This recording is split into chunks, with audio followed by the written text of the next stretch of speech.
And you're watching CTV on the Higher Learning Network. Put your hand right. Are you stressed out? Are you ready to learn some quick techniques on how to de-stress immediately? Then book your free 30-minute consultation with ZeldaSpeaks, the Mindfulness Stress Relief Coach, at higherlearningnetwork.org. Thanks for sharing.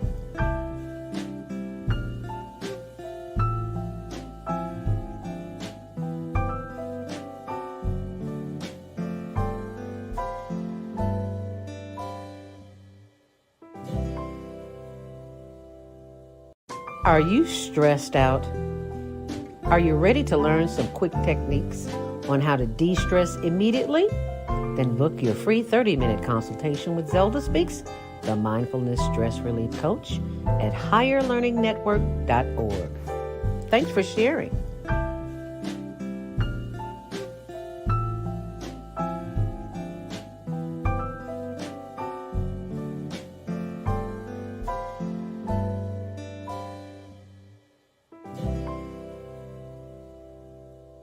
Are you stressed out?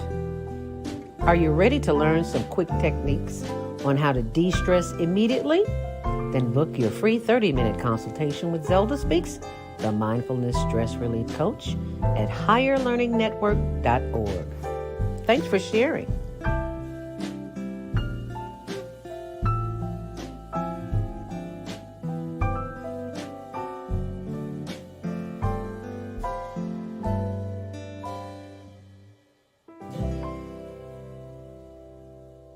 Are you stressed out? Are you ready to learn some quick techniques on how to de-stress immediately? Then book your free 30-minute consultation with ZeldaSpeaks, the Mindfulness Stress Relief Coach, at higherlearningnetwork.org. Thanks for sharing.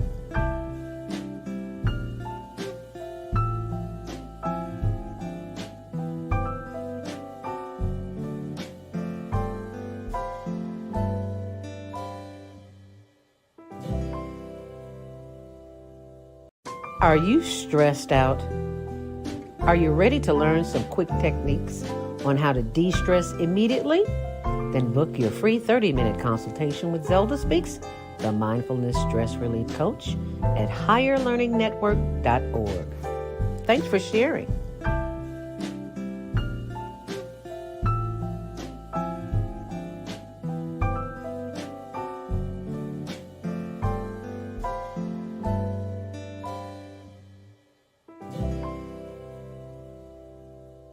Are you stressed out? Are you ready to learn some quick techniques on how to de-stress immediately? Then book your free 30-minute consultation with ZeldaSpeaks, the Mindfulness Stress Relief Coach, at higherlearningnetwork.org. Thanks for sharing.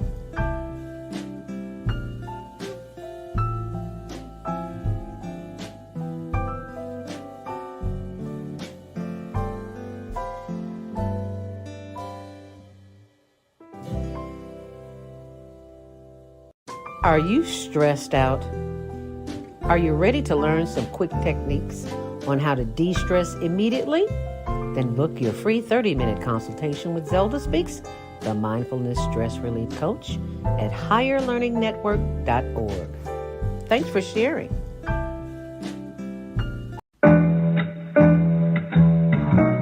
The Female Solution Global Radio TV Show invites you to an invigorating conversation with our team of hosts Monday through Friday, 7 a.m. to 9 a.m. Central Time. Start your week with Monday Morning Mindfulness with Zelda Speaks. Tuesdays, Self-Cell Care with Jody Susan. Wednesdays, Repairing Broken Families with Naima Latif and co-host Kareem Hamid. Thursdays, Soulful Solutions with Dr. Debbie Green. And Fridays, Health and Wellbeing with Beata. Saturdays, tune in 12 noon to 2 p.m. Central Time. First Saturday, Success Strategies with Jana. Second Saturday, Wendy Williams Esquire on relationships. Third Saturday, Move Around with Deborah. And fourth Saturday, Wisdom with Mama D. Join us Sundays, 7 p.m. to 9 p.m. Central Time for Soul Purpose Healing with Beata. Call in and comment 515-605-9325. Press 1 to speak to the host and be a part of the solution. Stimulating and mindful conversations on higher learning with ZeldaSpeaks for your Monday morning mindfulness session on Blog Talk Radio. Radio Solutions, Mondays, 7:30 to 9 a.m. Be sure to send your ideas, thoughts, comments, and suggestions. Also, if you'd like to be a guest on the show, visit ZeldaSpeaks.com and send us your info. We'd love to have you. Experience mindfulness moments with the mindfulness/spiritual coach, ZeldaSpeaks. And thanks for sharing the mindfulness moments with us today. Stay on purpose, stay empowered. Stay tuned to the next session of mindfulness on higher learning with ZeldaSpeaks. We make it a mindful day. Thanks for listening.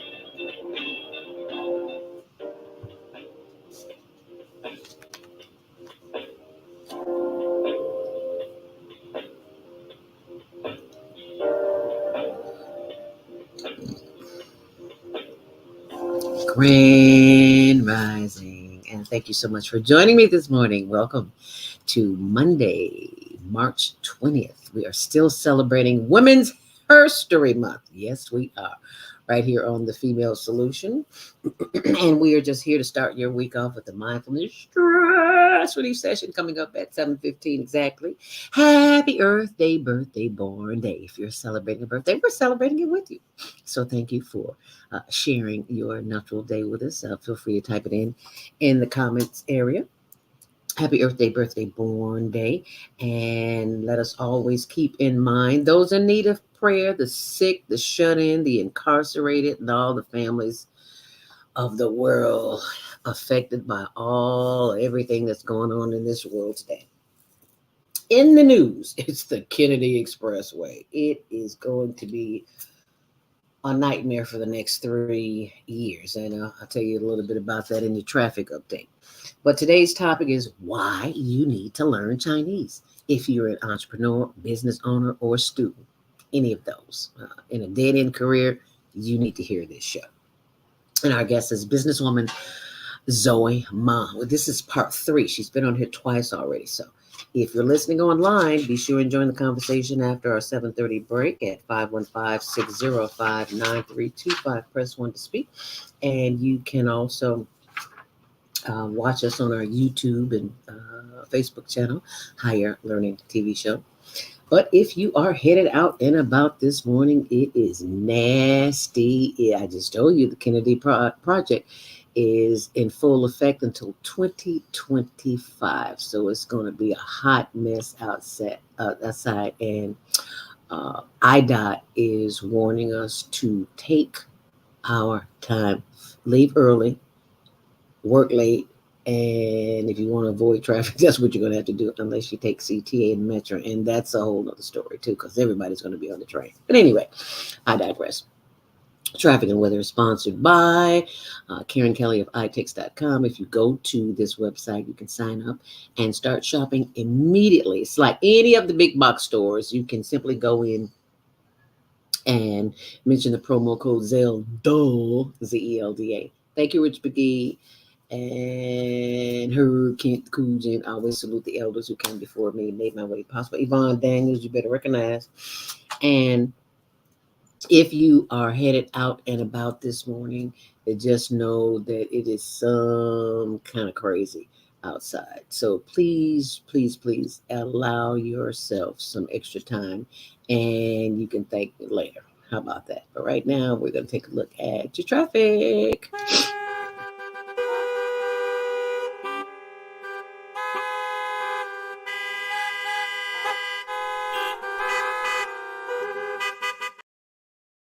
Earlier, if you don't want to be stuck in traffic, because tonight at 10 p.m. the inbound lanes will be shut down on the Kennedy due to the expansion. Expect lots of delays after 4 years. The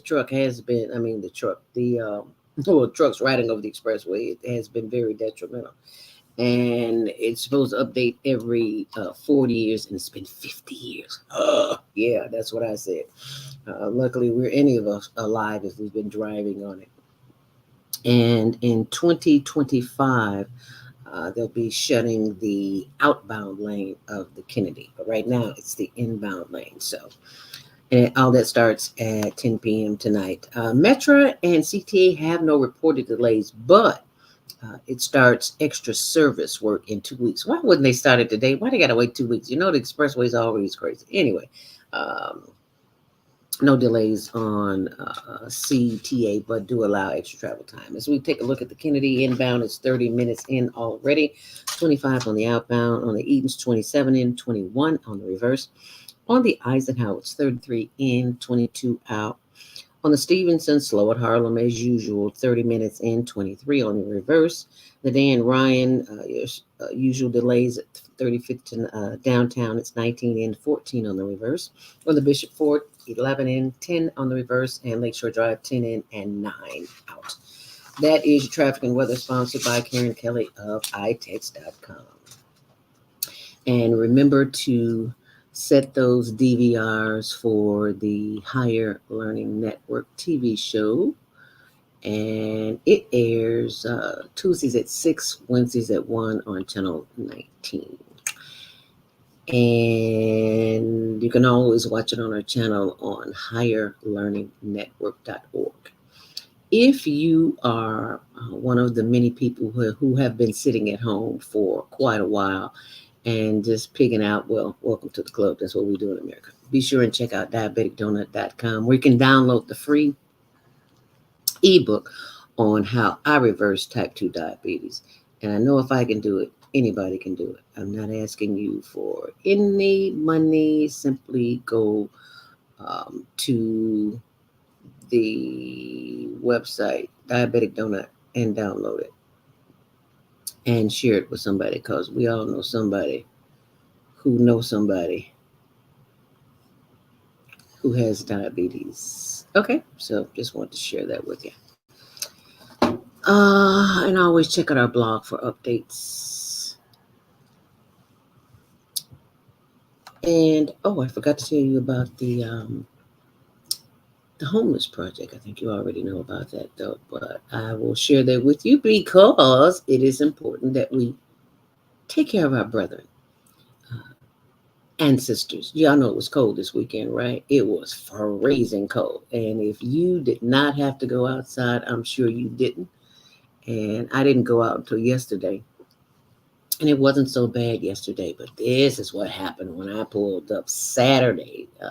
Was it Saturday? Friday, to deliver the food for our homeless brethren. And this is what I saw. I'm here to deliver food today, but get here and the state police is here, so I got to see what's going on.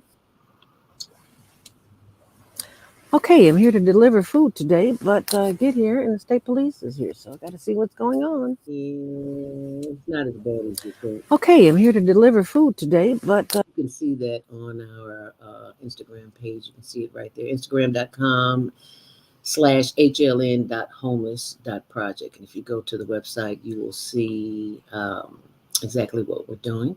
And if you have it in your heart to share your blessings, helping keep the heat in the body of those who are living on the street, go to our website, higherlearningnetwork.org, and it's tax deductible. And please share this with someone, because somebody somewhere is freezing to death, and you may have saved a life, and you will save a life when you donate. Don't that make you feel good? Sure, it makes me feel good. So I want to thank you in advance for your donation, which covers butane. Somebody argued me down. It was propane. Baby, I don't care what you call it. Just as long as we get it, then it keeps you warm. That's what's important. So go to our blog. I'm sorry, our Instagram page, hln.homeless.project, because we are still celebrating Women's Herstory. Her story. Yes, right here. And her story is part of Monday Morning Mindfulness, in which we begin the process of Monday morning mindfulness meditation. And if you would like to start a new regimen, in which I am starting a cleanse today, a 7-day cleanse, and I'll tell you all about it after the 7:30 break. But right now, I want us to prepare for this very special day. It's spring. It's spring cleaning. And now's the time to clean out all the garbage in your life. And a lot of that garbage begins where? Or right here. Because we have a tendency to hold on to things emotionally. And we don't have to. So let us begin the process of Monday morning mindfulness meditation. So all you have to do is sit up straight in your chair, feet flat on the floor. But if you're laying on your back, that's okay too, because you'll still hear it and you'll still uh, feel it. And now let us begin the process. Just by moving the body backwards and forwards as we begin the process of spring cleaning from the inside out. So let's just stretch, just like cats do when they wake up in the morning. Just stretch and stretch and move and move and move and move those shoulders. Rotate those shoulders forwards and backwards. And begin the process of breathing in and breathing out. And your mind will have a tendency to wander to your to-do list and all the wonderful things you have to do today, but that's okay, because you will get this little reminder to focus on the breath. When your mind tends to wander here and there, just simply focus on your breathing. Feeling your chest expand, giving thanks for the power of the breath. So when you breathe in, feel that breath. This is an experience, not just, but feel it in your whole body, in your whole being, because this is a process that will keep you in times of chaos and confusion in your life by simply breathing. They don't teach you this in school because they don't want you to know, because they want you to stay in a state of hyper everything, chaos and confusion. So you'll do things that you wouldn't ordinarily do. So let us breathe in, hold it, and breathe out.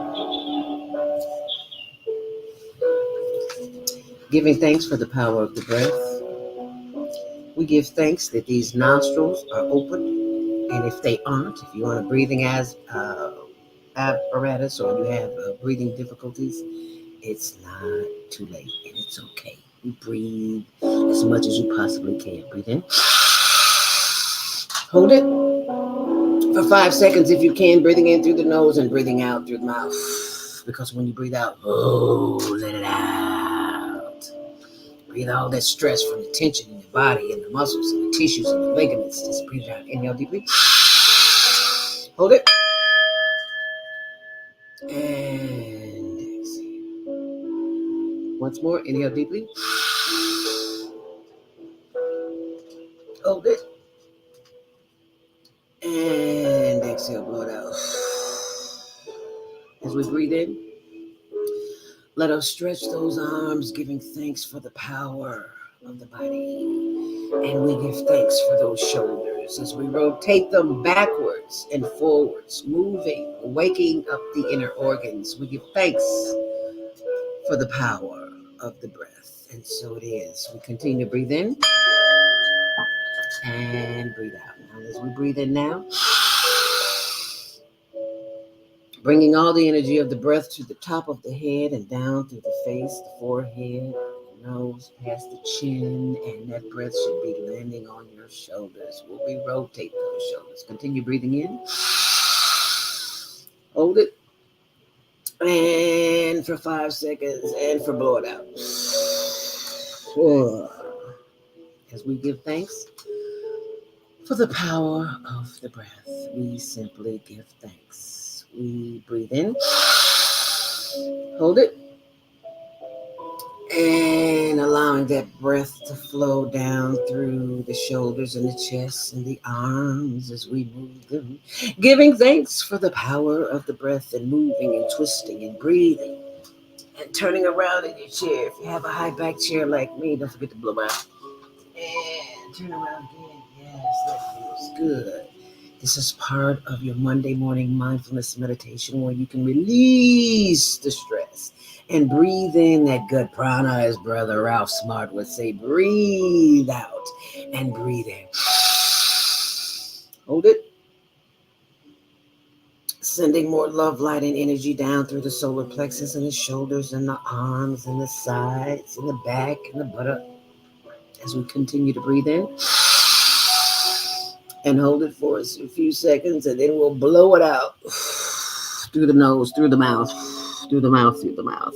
And inhale deeply, bringing more of that good prana in through the breath and holding it for 5 seconds, and then releasing that breath down through the hips and the thighs and the knees. And you know I'm giving thanks for these glorious knees and my therapists, Colleen at North Shore and Sabrina and Pedro and all the other wonderful therapists there who make my visit just a simple delight. I work hard, you need to know that, but I feel so good afterwards. And that's what this exercise is all about, for you feeling good, taking the energy of the breath, the power of the breath, and inhaling and holding it for 5 seconds, and then blowing it out through your mouth to release the tension from your body as we blow it out. Inhale deeply.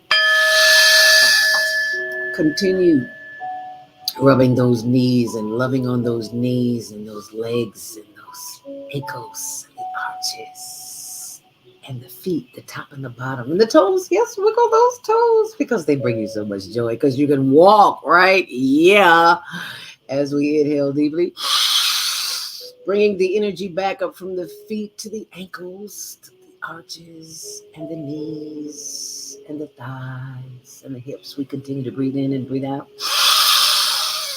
Giving thanks as that energy of the breath moves back up through the arms and the shoulders and the back and the front and the neck as we continue to breathe in and breathe out.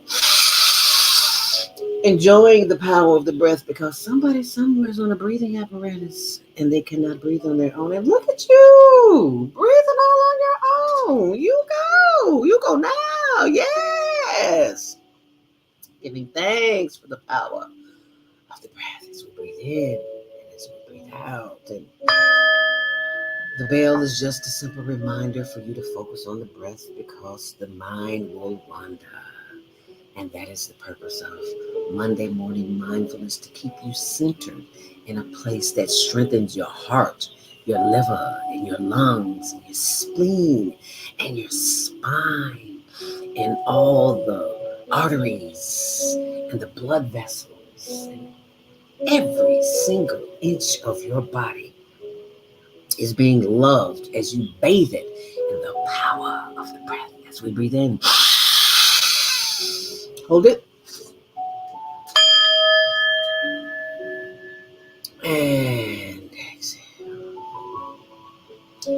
If you are breathing with me and taking long, deep breaths, you know how this feels. And it feels so good. And I invite you to continue the deep breathing process. Somewhere in your day, find the time to do that. Because this is the time of the day that belongs to you. Not the kids, not the clock, and not the job. This is your time. It is imperative that you, I hope you're still breathing while I'm talking. Breathe in. And as you breathe out. Because this deep breathing expands the lungs and it triggers the brain receptors. And in the brain receptors is the happiness genes. You're wondering why you feel so good. Because you're doing deep breathing. And as you continue to breathe in, through the nose and hold it. And when you let it out, and all of that tension out. My tension in my shoulders. That's why. Let it out. One more time. Breathe in. Focusing on the breath.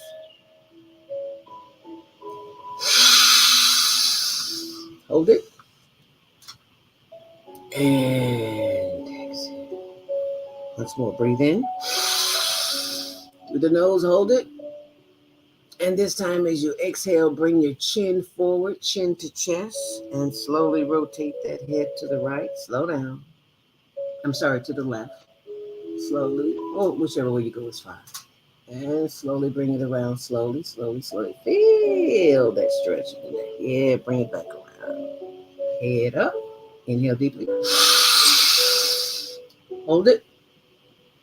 And as you exhale, bring the head back down, chin to chest. Slowly rotate the head to the right. Slowly. Oh, feel the stretch. Don't be in a hurry. Just feel that stretch. Yeah, that feels good there. Just slowly coming around to the back. Slow down. Just feel the stretch. Going through this motion is important so that you can feel, be in touch with your body and what it's saying and how it's feeling and how it's making you feel. And that's why we're always trying to move the body as we continue to breathe in. Hold it. And blow it out.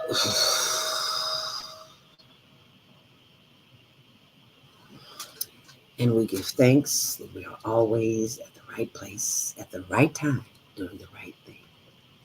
Sending love and light to each and every organ, tissue, blood, and all the fluids, even the mucus that's in our bodies.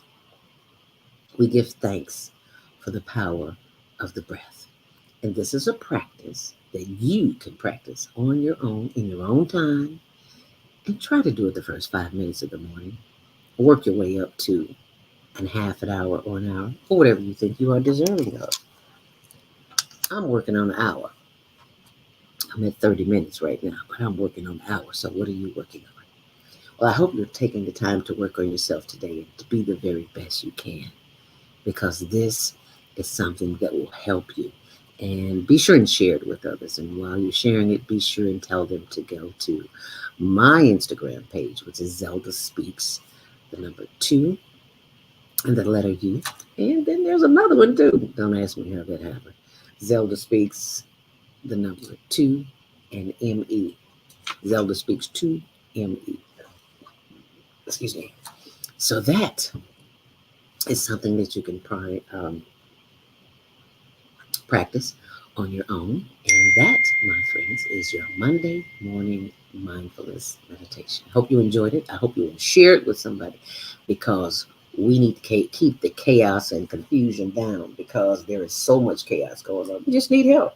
And there's your help. And yes, I'm drinking my tea this morning. I'm always drinking tea, because it just makes me feel good. This is what I have in the morning. What's your morning ritual? Tell me in the comments area. I would love to know. As a matter of fact, let's take a look at some comments this morning. Soul Purpose Healing.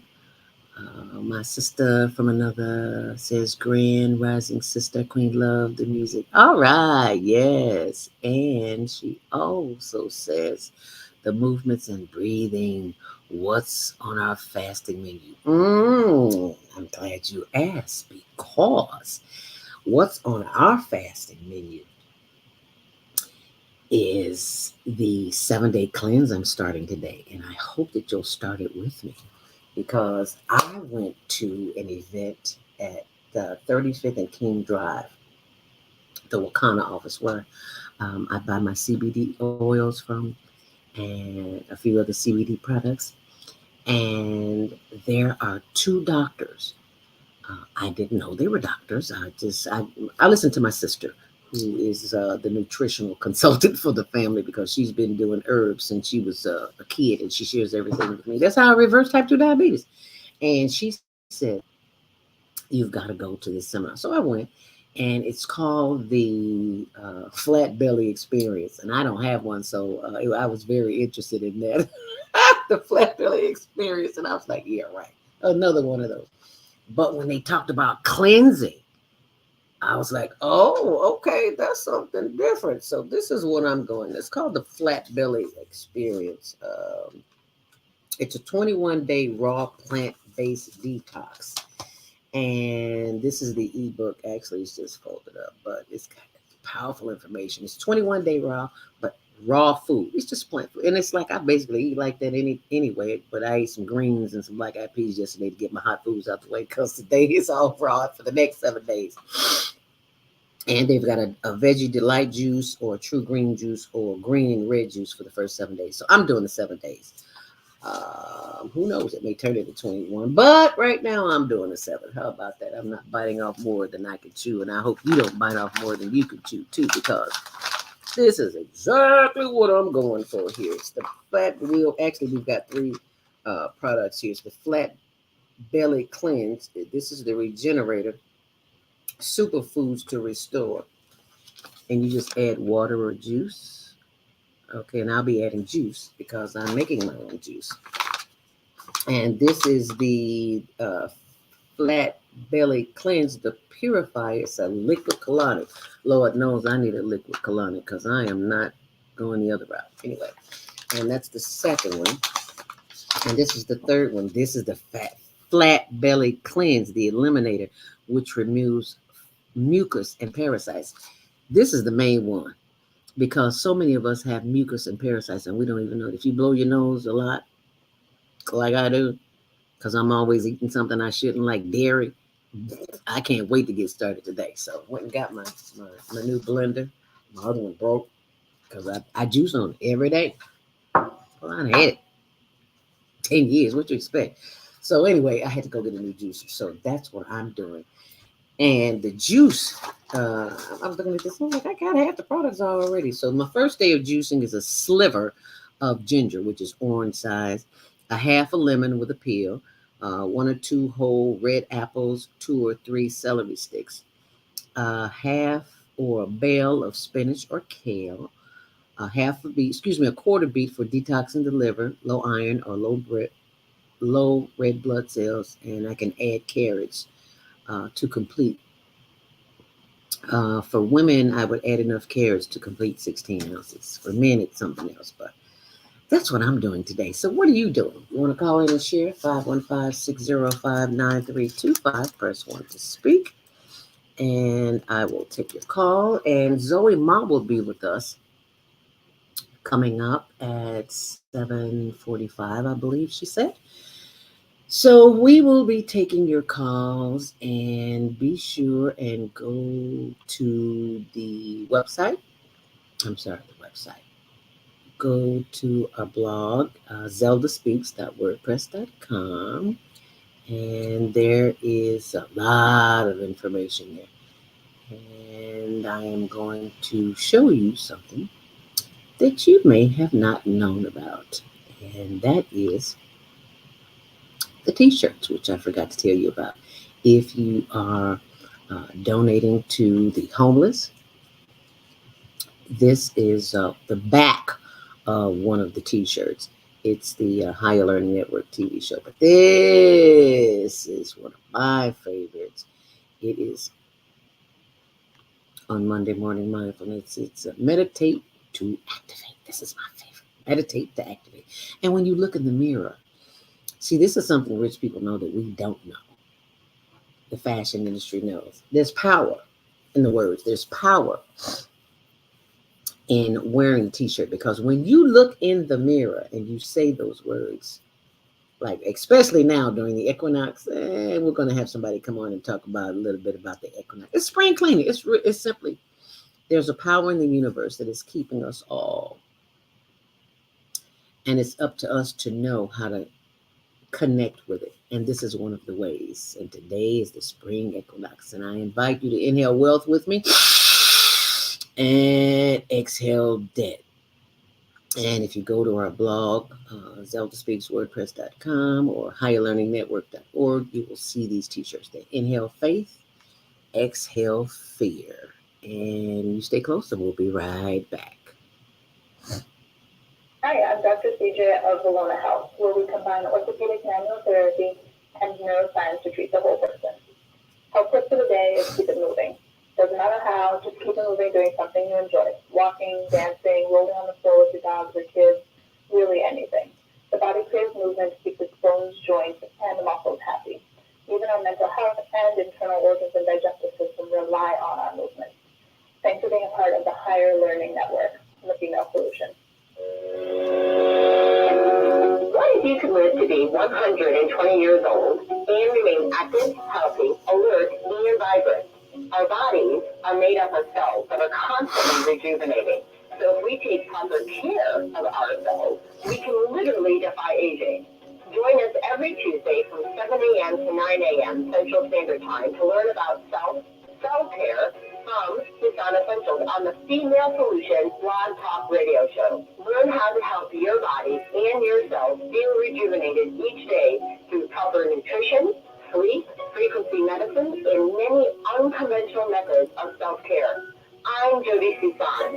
Join me and my amazing guests by calling in at 515-605-9325 and press 1 to speak. We'll help you achieve a breakthrough in your health today. What happens when a group of people are kidnapped from their homes, smuggled away in chains, and held captive in a foreign land where they are tortured, raped, and forced to perform hard labor by the lash of a whip and under the constant threat of death? Slavery, the African American psychic trauma. What happens to the doctors, writers, scientists, builders, educators, and spiritual leaders from Africa's golden age? Who did they really capture and sell into slavery? Are all African Americans suffering from psychic trauma because of a conspiracy to hide their true identity? Do you have psychic trauma? Take the test on page 22 of the book and see. Order it online today at www.naimalatif.com. That's www.naimalatif.com. And get your personally autographed copy of the book, Slavery, the African American Psychic Trauma. You're tuned in to the Soulful Chicago Book Fair 2020 Vision from Living campaign. That's right. You can support the vision of reviving Black literary excellence in the city by simply taking your $20 or more and donating it on our website. Visit www.soulfulchicagobookfair.com and click the Donate tab on our homepage. Or give us a call at 646-359-6605, and we welcome you, helping us breathe literary life into the South Side of Chicago. Are you constantly arguing with your spouse? Are your children misbehaving and acting out? Is someone in your family eating drugs? Have you been victim of domestic violence? Are you grieving over the loss of a loved one? Let us help you restore serenity to your life.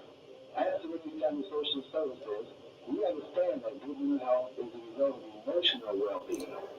Our goal is to assist you and your family in relieving emotional distress and restoring harmony and balance to your lives.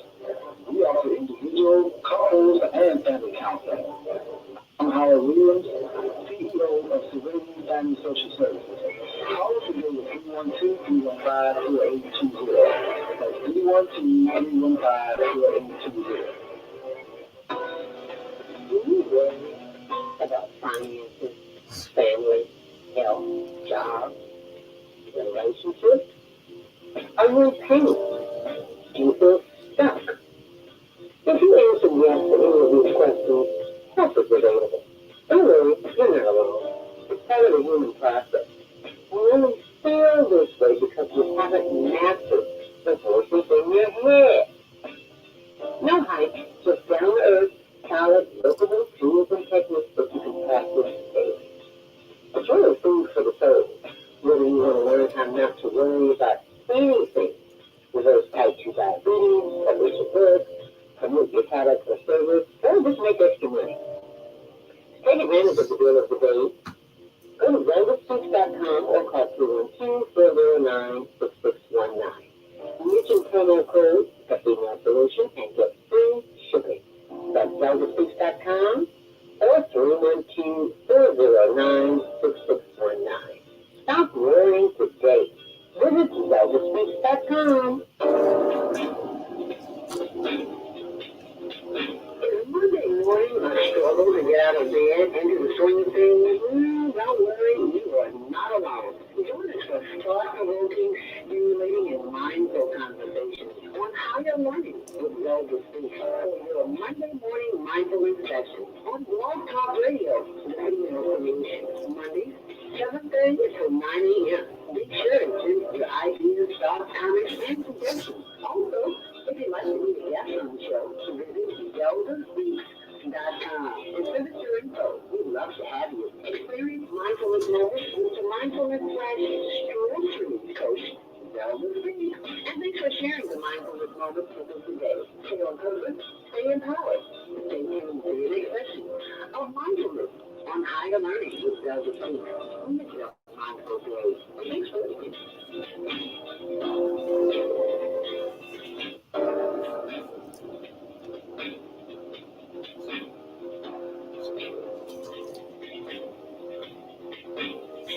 Grand Rising, and thank you for joining us back here for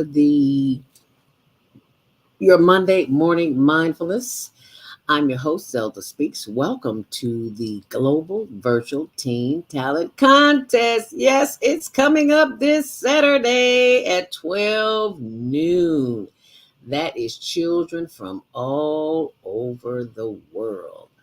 And children who are between the ages of 13 and 19, you can compete. You can win prizes, scholarships, and cash. And all you have to do is send in a 1-minute video clip showcasing your own natural gifts, talents, and abilities, whether you sing, dance, photography, magic, drawing, arts, etc. It doesn't matter what it is, as long as it's 1 minute. And you send us a link from your own YouTube channel, not any other kind of file. It has to be from a YouTube channel. And the channels are free. And that information is on my blog, ZeldaSpeaks.wordpress.com. And you can also go to our website, higherlearningnetwork.org, and that information will be there waiting for you. So as you can see, that is the Global Virtual Teen Talent Contest, and it's this Saturday. So get that information in now so your children can be part. I know you got some nieces and nephews and all that good stuff, and kids in your community. So be sure and share them. And right about now, it is time to bring on our guest. This is a businesswoman that I met at the Dr. Willie Wilson, one of his press conferences. And we have been in touch with each other ever since. So I'm going to welcome to the screen, Zoe Ma. Good morning. Good morning. Thank you so much for joining us here this morning. Zoe Ma, yay. Welcome back. Part three. I'm so glad to be here. Thank you so much for joining us here this morning. I didn't hear you. Say that again, Zoe. How's your morning? How's everyone? I have no complaints. We are up. We are living. We are breathing. We are smiling. So we have no complaints. And if I did, nobody wants to hear them anyway. So I just thought I'd throw that in there.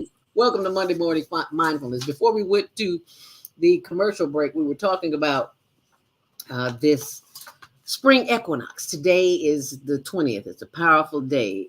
And it's the day to do something powerful. So I'm starting the 7-day raw. It's a plant-based detox. So that's what I'm doing, and I want to do better. So is fasting a big thing in China or not? Well, you know, I'm born as a Chinese Muslim, and then fasting is big for Muslims, and it's I think it's about, I don't know when it's, I think maybe sometime this end of this month is the beginning of Ramadan. and Yes. and my mom's living with me right now, so she's starting her Ramadan. And yeah, she's 80 Oh. years old. She might try to do fasting because she always does that. Oh. When she's at home in China, that Mm-hmm. she will fast. And when she's doing fasting, that's a serious. You are talking about, uh, you don't eat anything between sunrise and sundown. Mm-hmm. Yeah, so. I love that. I have friends who are Muslim, and they're always telling me about the fasting. And I know about the fasting because back in the 80s, 80s or 90s, I don't remember what year it was, but I fasted for 56 days. Wow. Yeah, I went from, I lost 56 pounds. It's like I lost a pound a day. Oh, wow. But because I didn't know the rules of fasting, I gained it back and some more. Mm. That's why you need a professional, one who has like Dick Gregory, because he's the one who got me started fasting. Do you know who Dick Gregory is? Mm-mm. He passed away. Dick Gregory was a comedian, but he was an activist as well. And he was a man who weighed over 500 pounds. And Wow. he came up with the Dick Gregory's Bahamian diet. And in that diet, people started getting healthier and losing weight. He lost over 500 pounds. I mean, he would always walk around with this green bottle in his hand, and I never knew what it was. And he came to the radio station I was working in secular radio back in the day. He always had this green bottle. I'm like, what is with this green? What is this green? He was like, that's my formula. And I was like, oh, okay. And that's why he was always so healthy. And that's how he went from 500 pounds. I think he might have weighed $150 when he passed. Might have. He was a small man. And I was like, wow, if he can do it, I can do it. So that's how I did it. It's like you're eating, but you're not eating. Your organs are doing the cheating, the chewing. Did I say cheating? Chewing. Your organs are doing the chewing. You're just swallowing, but you're eating. You're just not chewing. And I believe in Ramadan. I think the world needs to fast. Yeah, I think it's kind of cleansing your system, but I don't think I can do it. And I always kind of argue with my mom. I say, this ritual is only for rich people, because the praying 5 times a day, because it's not you are just fasting. You are still have to pray 5 times a day. And my mom's here, and then she always asks me to print out the schedule for her to pray. Uh I huh. don't know. I don't think she's doing 5 times a day, but she's doing 3 times. And no, only that you have to cleanse yourself before praying. Yeah. Yeah. And I say, this is for rich people. You don't have to work, because you see, if you go to workplace, how can you cleanse yourself before you pray, and then you have to take time out of your work and pray? I disagree with that, Zoe Ma. And you know why? You know why? And it's okay that we agree to disagree. Mm-hmm. Because if you want to do something, you'll find a way to do it. And just like your mom, she doesn't do it 5 times a day. She does it 3 times a day. You do what you can do. That's the Well, way. if you're working in the workplace, you are employee of a company. Yes. And The, most here, employers will uh-huh. recognize that. They don't want to be sued for lack of compassion because you have a religious or spiritual practice that you need to do. I don't know, how does that work in the workplace? I'm not in the workplace anymore, so I don't know. It seems like with all the issues that are going on in the law and the workplace, it seems like they would be a little, what's the word, lenient when it comes to that. So that's not so. That is not the case. You're telling me. Well, okay. I when I live in downtown, I live next door to Blue Shield Blue Cross, the Mm-hmm, building. mm-hmm, mm-hmm. And then there's a petway between my Uh-huh. building to that building. Uh-huh. And then it's like I think a lower level. And Uh-huh. I think when you use the pathway, you bypass a room, you pass by a room. I think that's the prayer room for them. But Oh. you're still thinking, okay, then if you go to my mom, because she fasts, so she know the details. One Mm-hmm. time I took her to the a Persian restaurant, Uh-huh. and in the bathroom they have a special device there. My mom said, wow, that's a real Islamic restaurant because they have the things that you actually use to cleanse yourself before prayer. Oh, So she said, okay. oh, and then the last time she went to, I took her to a different Persian restaurant. She said, oh, this restaurant doesn't have that. Oh, So the other Persian restaurant has that. This one doesn't have.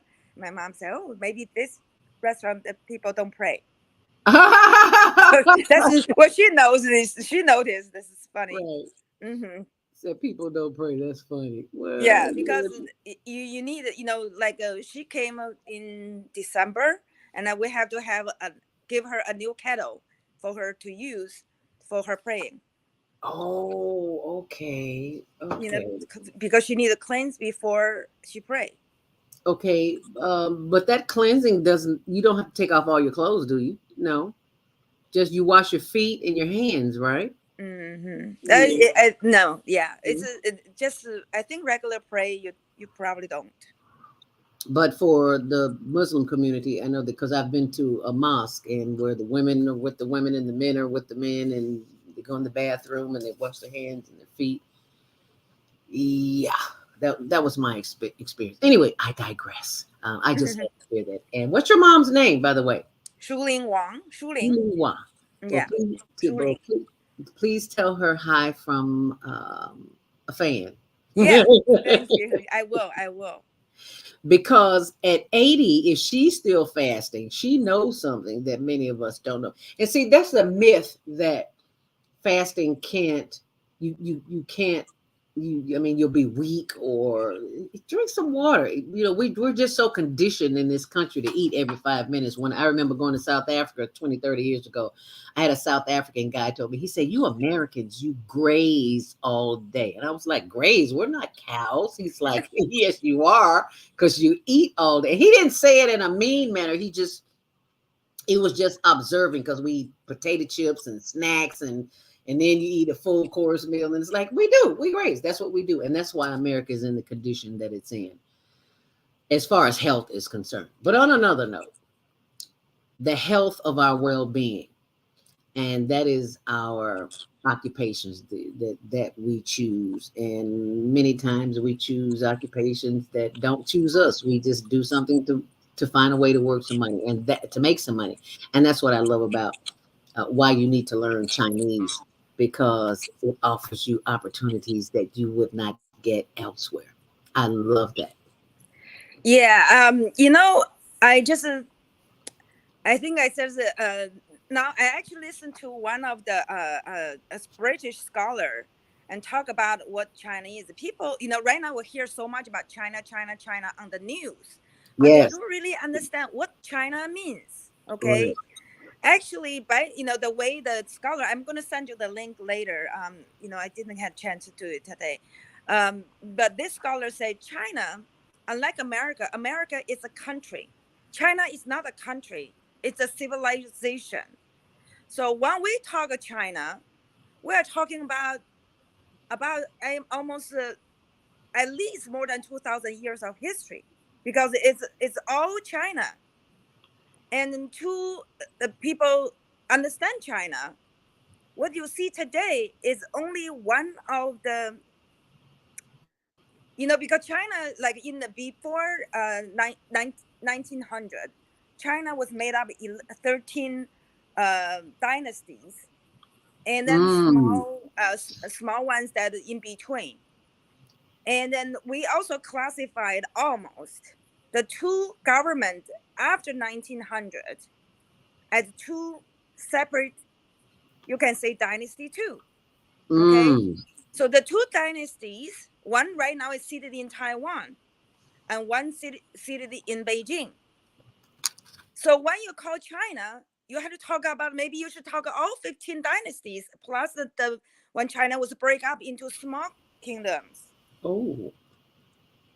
And Oh. people don't, they talk about China is only talking about this today, like the one in Beijing, but that's not complete China. Well, see, we don't know those things. So and that's, I think there's the huge misunderstanding of China by the West. Because And we then only know what they show they us. create this Taiwan issue out of nothing. Because Mm. for us, like my mom, and then the other day I was talking to her, like even my mom was born in the time the government was the same as the one in Taiwan. Wow. And then it was replaced, not through election, but through civil war. Mm. And then, but so I think what I will tell you, the today's government in Beijing probably is a 2,000 years quest by peasants to have a government for themselves. Because the first Chinese uprising by peasants was 200 BC. And because the reason Chinese changed all the dynasties is because it started out always by a peasant uprising, because Chinese for over 2,000 years is an agricultural society. China became the world number one because China was the largest agricultural society in the history of the world for Mm-hmm. almost 2,000 years. Mm-hmm. But the peasant was always a lower class. The life was miserable for 2,000 years, more 2,200 years. It was a quest from the first peasant uprising. It was a quest for the farmer to peasant to have a equality in the society, because Wow. the slogan for 2,200 years ago is, the nobles, are they born as noble? As noble? Yeah, see, yeah, the nobles, because at that time the nobles, like the lord, that class, were they born as noble?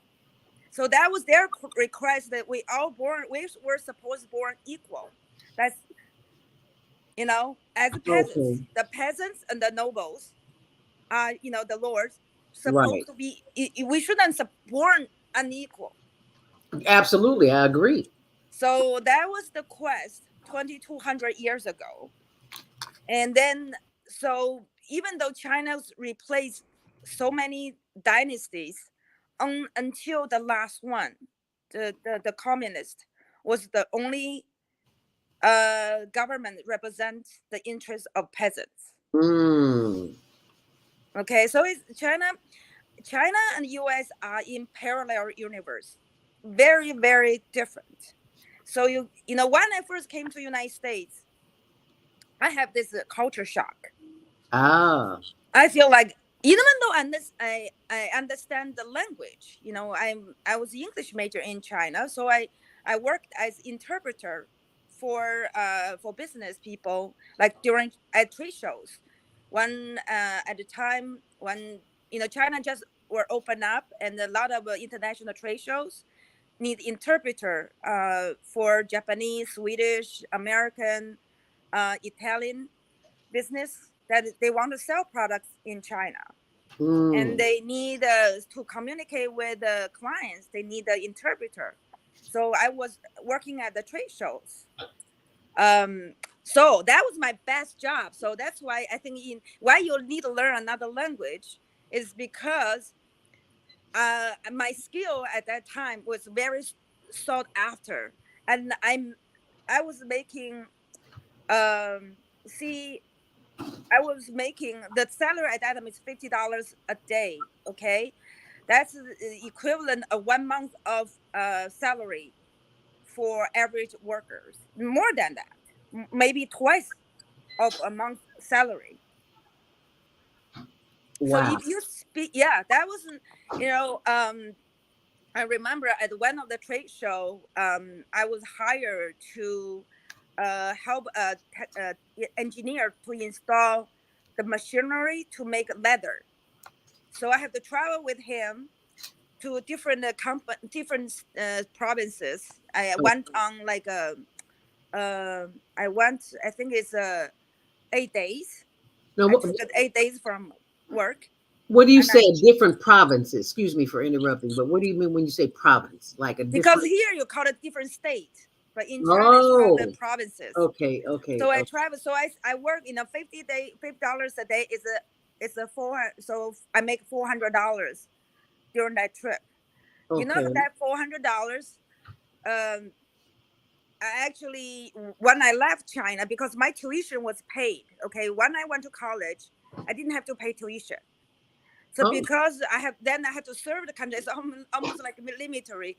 I have to serve the state for 4 years because I quit a year before to working for the state company. So I have to pay the tuition. So that $50, that's a 1 week work, 8 days work. I actually paid my whole year of tuition. Wow. So you can see the purchase power, and very few people could do that. Uh-huh. Yeah, I can see That's that. why I encourage you to learn a different language like Chinese, because right now China is the biggest trading partner of the United Mm-hmm. States, and Mm-hmm. for almost 120 countries around the world. Oh, there's a question here. Soul Purpose Healing asks, does Zoe speak other languages? How does Chinese compare with other languages regarding the ability to learn fast? Good question. Thank you What? for that. Yeah. Okay. Well, honestly, okay. The best way to learn a language, maybe you have some crash course to know the basics, to study, the grammar and the phonetics. Mm-hmm. The other ones, go for a vacation in China. Ah. And then before, we will always say, before the COVID, I took my girlfriend from a graduate school at University of Illinois. She's from Oklahoma. Mm-hmm. We seized the opportunity to go for a trip in China for $350. Wow. I took her to see the city of pandas, where the panda preservation is Mm-hmm. today. So we spent a week there, and she absolutely loved it. Just 1 week. And then she said, I don't mind to retire in this city. It's just so comfortable. And Mm. and that's why I encourage everyone, because I would say China and the US are in parallel universe. What you Mm. see in the news is not what you see is going on in China. I just sent you a little Yeah. video clip of this British guy. He actually lived in China more than 15 years, and he married to a Chinese. I have a young son. And he just went to Xinjiang. So he is traveling in Xinjiang right now, where they Mm-hmm. talk about Uyghur genocide. Mm-hmm. And then and she said, there's a KFC there. There's a Gucci store there. So you're thinking about a place with genocide. How can they have Gucci stores? Huh? And then he also showed his a hotel room. I think it's almost like a 5-star hotel room, but in Wow. China, it's a. I don't think it's like even the 5-star here. It would be 6-star hotel room Oh, in wow. America, but in China, that's just a middle class Oh, hotel. wow. It's a huge discount from what the America, like $200-$300 can you can yeah in China, hotel is very inexpensive and Thank much God better because it's not. quality. Yeah, it's not. And then he woke up like at 12 o'clock midnight. He went into a restaurant and saw like 3 Uyghurs eating, and then they just say, hey, come join us, eat some like lamb feet, 12 o'clock midnight with 3 Uyghurs What's in a a wigger? restaurant. What's a Yeah. wigger? Uyghur is they were talking about Uyghur genocide in the news in America right now. Oh, They are supposed to be genocided. But I didn't hear that. Okay, well, there's a lot that I don't hear because I don't watch the news. So, well, yeah, because that's why it's better not to hear that, because then you are put in a different universe, because that's okay, what they want you to see it. But he yeah. said, it's just like the Uyghurs are almost like the African Americans of China. Oh, Okay, because they look different. They are white. They are Turkish looking. And Really? so yeah, they are visibly, because China is made up 56 ethnicities and 55 are ethnic group, and I'm one of those. We are, Uyghurs and us are the two largest Islamic, like Muslim groups in China. Wow. And then I remember 20 years ago, we are probably twice as bigger as Uyghurs, but now they just surpassed us in Oh, terms wow. of population, just thinking under the genocide by American term, Mm, how their population double in size if they are subject to genocide. okay. Okay. And speaking of media, I want to thank you for sending me this video that we're about to watch here. And I need you to explain, as soon as we come back from this next break, why we need to know what you sent us. So everybody just hold on tight. It's 8:02. We're going to take our next commercial break, and we'll be back with Zoe Ma, businesswoman Zoe Ma. And she's explaining to us why we need to learn Chinese. But I want you to hear what she says from another perspective as it relates to the media here in America. So stay close. We'll be right back. Do you want to live in a world without war? Join our global peace movement. Helping culture, world peace, and restoration of life transcend culture, religion, ideology, and other boundaries to achieve peaceful harmony in the global society. HWPL is committed to bringing world peace and cessation of war through peaceful dialogue between religious groups. I'm Director Kim of HWPL Chicago branch of North America. Join us for our next gathering. Call 773-580-1501 and be a part of the movement for world peace. Email us at chicagohwpl@gmail.com. Do you have a product or service? Take your business global and get new customers from around the world. Advertise on the Female Solution Radio Show. You may have a great product. You may even have a fantastic website. But how do you let people know you exist? Tell them. Promote your business on one of the most dynamic shows on Blog Talk Radio, The Female Solution. You'll reach an enthusiastic audience of more than 100,000 loyal daily listeners with a specially designed 30-second ad that will drive customers directly to your website. We'll send you statistics as tracked by Blog Talk Radio to let you know the numbers and demographics of those hearing your advertisement.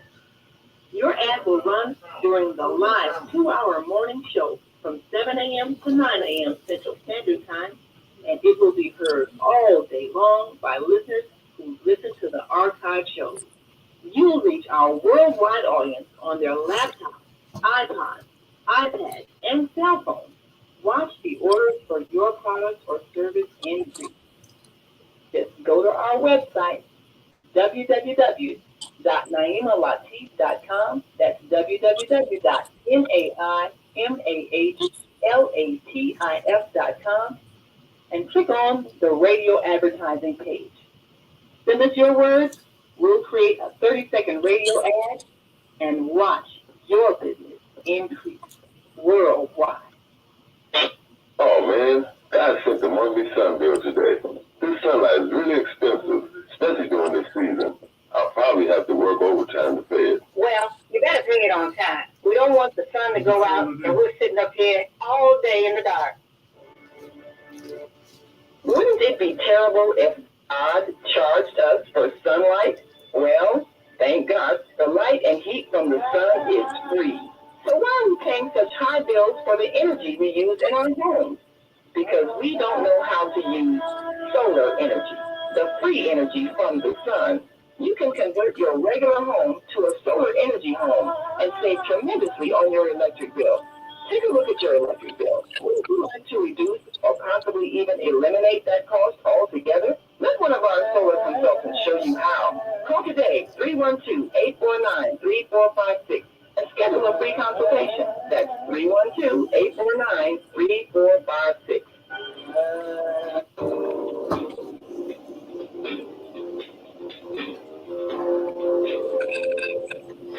Thank you for joining us back here on The Female Solution. I'm your host, ZeldaSpeaks. Welcome to Monday Morning Mindfulness on the Higher Learning Network TV show, which airs Tuesdays at 6, Wednesdays at 1 on Channel 19. Today, we are blessed with the presence of businesswoman Zoe Ma. Zoe Ma on how to learn, why you need to learn to speak Chinese. And before we went to break, we were talking about the media and how the media controls our minds. And when Zoe sent me this video, I think I had to share it with you. So I want you to enjoy this and just give us a brief synopsis of what this is about, Zoe. I think this is about there is a interview of China's foreign minister in China, and the answer is answer the questions, and with the kind of a where the foreign minister of China meeting the international journalist. So he answered some questions. There are American journalists from BBC, from CNN, and then the journalist from BBC, as well as a journalist from Africa. So, and then, of course, the BBC and the CNN wrote up a report about this conference. And then after this, the African journalist read what the CNN reporter said. He was shocked. He said, "Am I at the same conference that she was in?" Because it's whatever he heard was not mentioned. Yeah. But and remember, the CNN journalist from America is a Chinese American journalist, but have a totally different spin on the same topic, same conference that this African journalist attending. So that's why I want to share, I want people understand what you see, what you read from CNN, the mainstream media may not the facts. It was through a spin, through a narrative, and very objective. But that's the reason I encourage people to go to the other country if you are interested, that topic, and learn that language to go to the source. And I'm glad and I see this one. I say I got to share with you about this. How the news about China being projected by the American journalists, even though they are Chinese American journalists. Maybe they were even grow up in China just like I did, but they have a totally different view. You may want to question why. So. And it's because they work for an organization that programs the masses. So we expect to be, well, just listen to this, okay, and then make it your own. Oh man. I was so disappointed. I was because someone sent me the CNN one. I forgot her name. I forgot the lady's name, but I think she's Asian American or Asian. I'm not certain. But wow, I was blown away. But you see, and this was one of the things that I was speaking with the Chinese embassy in Antigua and Barbuda. The ladies are from China, right? And they work in the embassy. This is the first conversation, face-to-face conversation I'm having with them. And they told me, listen, I'm sure you're going to hear a lot of things about China, but the only thing we can ask is for you to go with an open mind. And you can be objective. You're a journalist. You can think critically about what you're hearing and the different messages that you're hearing. But when I heard some of the other reports from the BBC, from the CNN, from those, and I was like, was that the same press conference I was in? I've never met the foreign minister. This is the first time I'm seeing him visibly, other than seeing, on television and news media and all of that. Listen, I was taken aback by some of the reports that came out of that media, especially from the US market. I could not believe. He was contentious, he was combative, he was I was like, what? What? What? Where did that come from? I respected the CNNs, the NBCs, and those were the standard that you looked up to, the BBCs. Those were coming from where I'm from. Those were the standards that you look up to. But I'm thinking, wait a minute. I was in that press conference the other day, and I was like, wow, wow. How could they spin that way internationally? If you're not here, of course, oh, China is ready to have a conflict with the US. And I'm like, what? No, and he listen, and I wrote it down, I made sure I wrote it down so I don't forget it. And he said the relationship should be on a common interest of both peoples. That should determine the US and China relations, not the politics and threat for inflation. Mutual respect. Wow. Where's the conflict? Where's the conflict in that? You know what I mean? And I heard, listen, I heard a lot of other things, and you remember, he gave an analogy as well, and he had the analogy about the Olympic athletes, the athletes running down a thing, and on competitiveness, yes, they can compete. You can choose. You can say that you're better at this. I can say I'm better at this. I'm going to achieve this, and we can compete on on a competitive level. But he was saying that if they outcompete them, fine. If China outcompetes the US, yes, let's do that because that's what it's built on, not built on the US trying to contain and suppress China. And that's not what it should be. And listen, when I heard him say that, right, and he had another analogy, being the former Chinese ambassador to the US, and he was mentioning about the young boy in Ohio, and and I'm like, where was that? Where was that in the reporting? That had nowhere apart of the reporting. The sensationalism that they took from that whole thing about him being combative and him being listen, I couldn't even find the words. I could not believe these were the news stations that we used to look up to.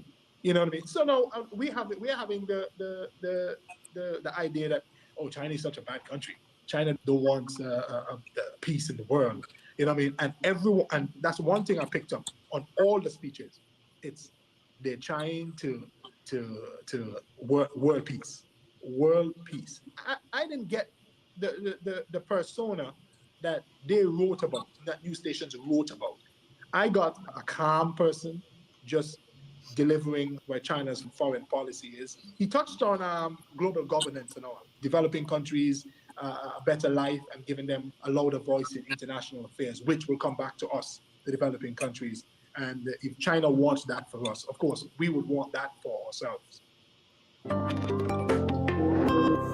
It's so important. Oh man, This video got what, over 5 million views, and he is so right on target.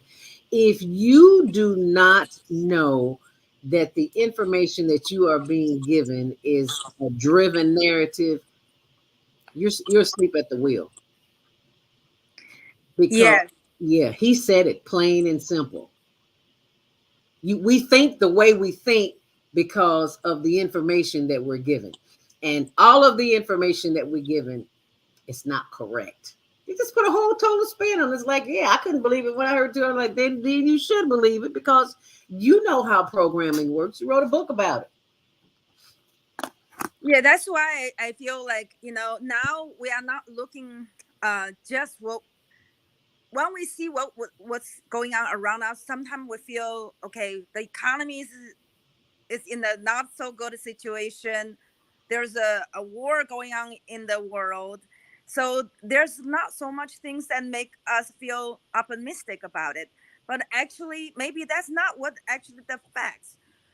Facts is not someone tell you that's facts. Facts is something we need to go look for ourselves. Thank you. And then the world they present to us may not be the world is right for us. We need to create our own world, and that's why I say sometimes when I come from China to broaden my horizon. Because especially not, there are so many Chinese students came in the 90s and now too. but because I have a better language skill, so I immerse myself in the mainstream culture. I live in the more outside my Chinese community. So that today I have kind of, I can retire at my 50 years old because I can build myself through entrepreneurship, and then in that way I can feel like I'm more accomplished than those who actually maybe work for some big corporations, but they're still working for someone else. And they still have to work, even though they may make more money. But without that job, their life is, they don't have a choice. They don't have a freedom. I have the freedom. And then what I like to do is to inspire people to come out of your comfort zone, come out of your community. For African Americans, maybe make some friends in Chinatown. Someone gonna show you how to do some business there. Someone gonna build a contact in China that you can, be your own Amazon. Oh, be your own, whoa, whoa, something whoa. that Say can that change your life. again. Say that again. Say that again. Yeah, Be you your can build your own own Amazon. Amazon. Yeah, Yes. there you can. There's a lot of Chinese American in Chinatown will love to help partner you and do something together. And then right now I'm actually starting a project to help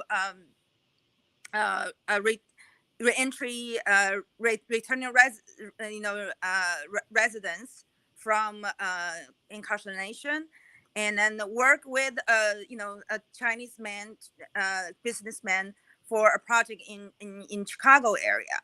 It's, there's a lot of people, and then we don't have to see ourselves as, opposite. We can be partners. So that's, and the peace and friendship can go a long way. And the language skills, if you learn a few words in Chinese, they you are already different level of a friendship with them. It's not just a, business, a client relationship. They will treat you as partners, and they will help you. And just like, this Chinese gentleman, when he approached me that he want to get some to expand his business, and I say, well, do you think you want to work with some African Americans? And he said, I don't mind. So that's, been for the almost a month that I've been talking to him, and I'm trying to see how that's going, because I feel it's a great opportunity for returning residents of, from incarceration to start new life. And this is all about to start a new life for you and build a future for you, for people here, for yourself, your family, for your community. Amen. There's a lot of opportunities if we can just go to, go out of our comfort zone. And I remember when I first started, I have to learn a lot of things from the, white people. How do they do business in America? And that's how I can become successful. Is I didn't stay in my Chinese community. I stay out of it because of my language skills. Because of my language skills, I'm not shy. I feel comfortable speaking English. But a lot of Chinese are not very comfortable speaking English, even though they live in the United States. But I don't know if you remember, I mentioned before, there's over 200,000 Africans living in China, doing trade between China and Africa.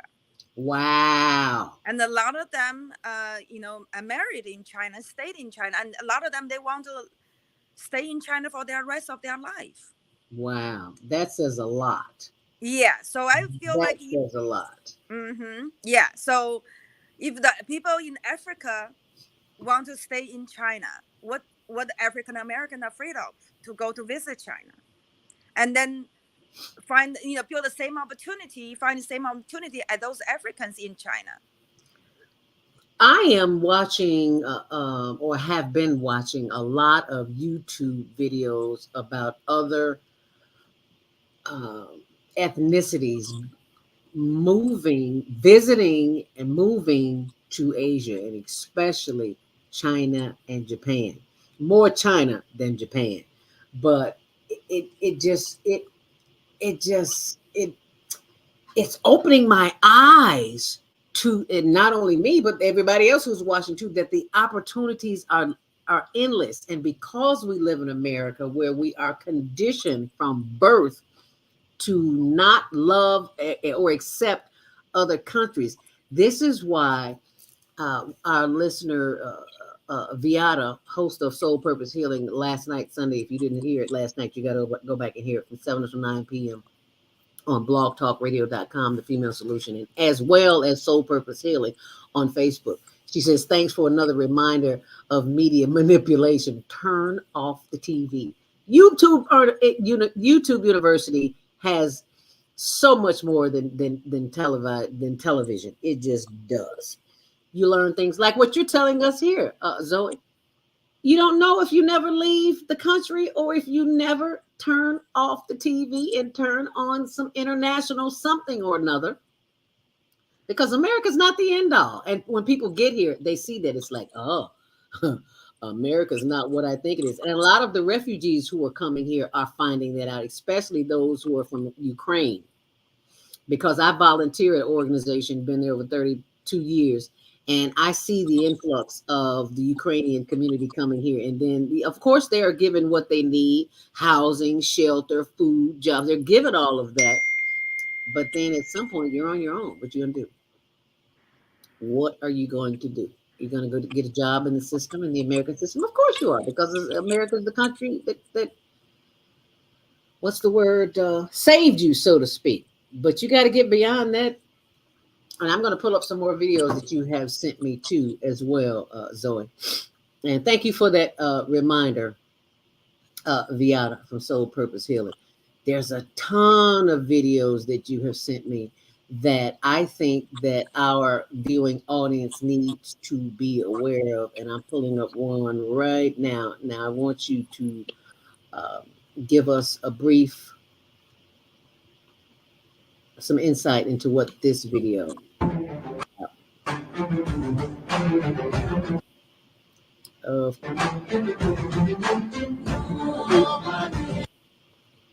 And what is this?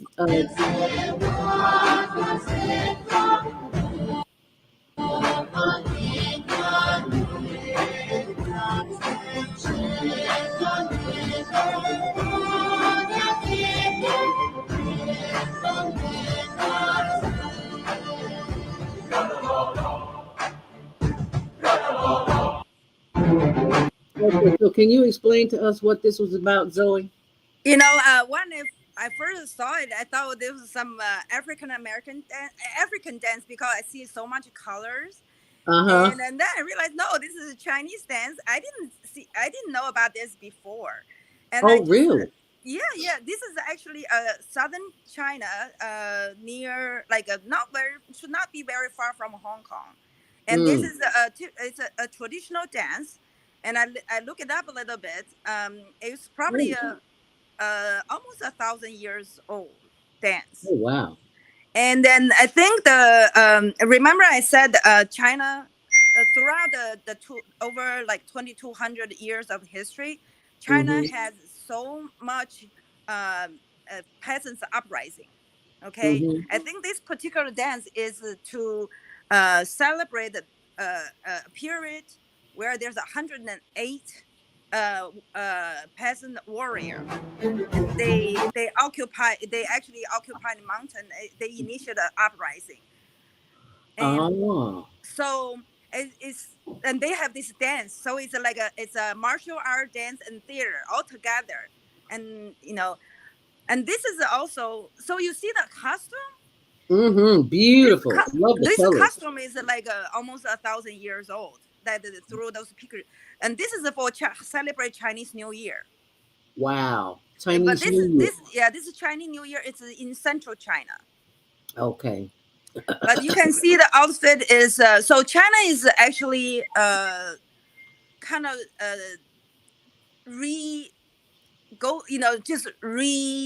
thinking about their traditional culture and history and costume and cultural events. And Mhm. and this one, because China, they find their pride.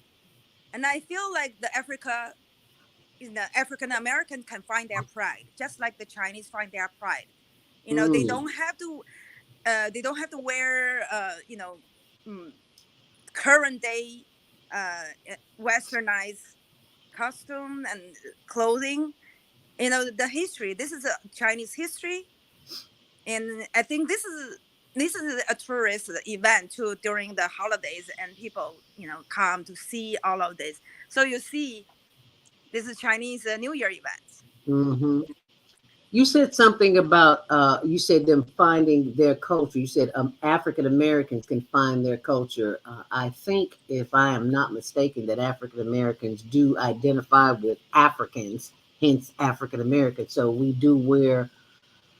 wear the clothing, but and some practice principles that are of African origin, and because of the, pretty much what we do in America, it comes from the motherland. So there's your African origin right there. So don't be deceived that is not something that is practiced here in the United States. Oh, we've got some more comments here. Soul Purpose Healing says, how influential is the Chinese Communist Party throughout China? Wow, that's a good question.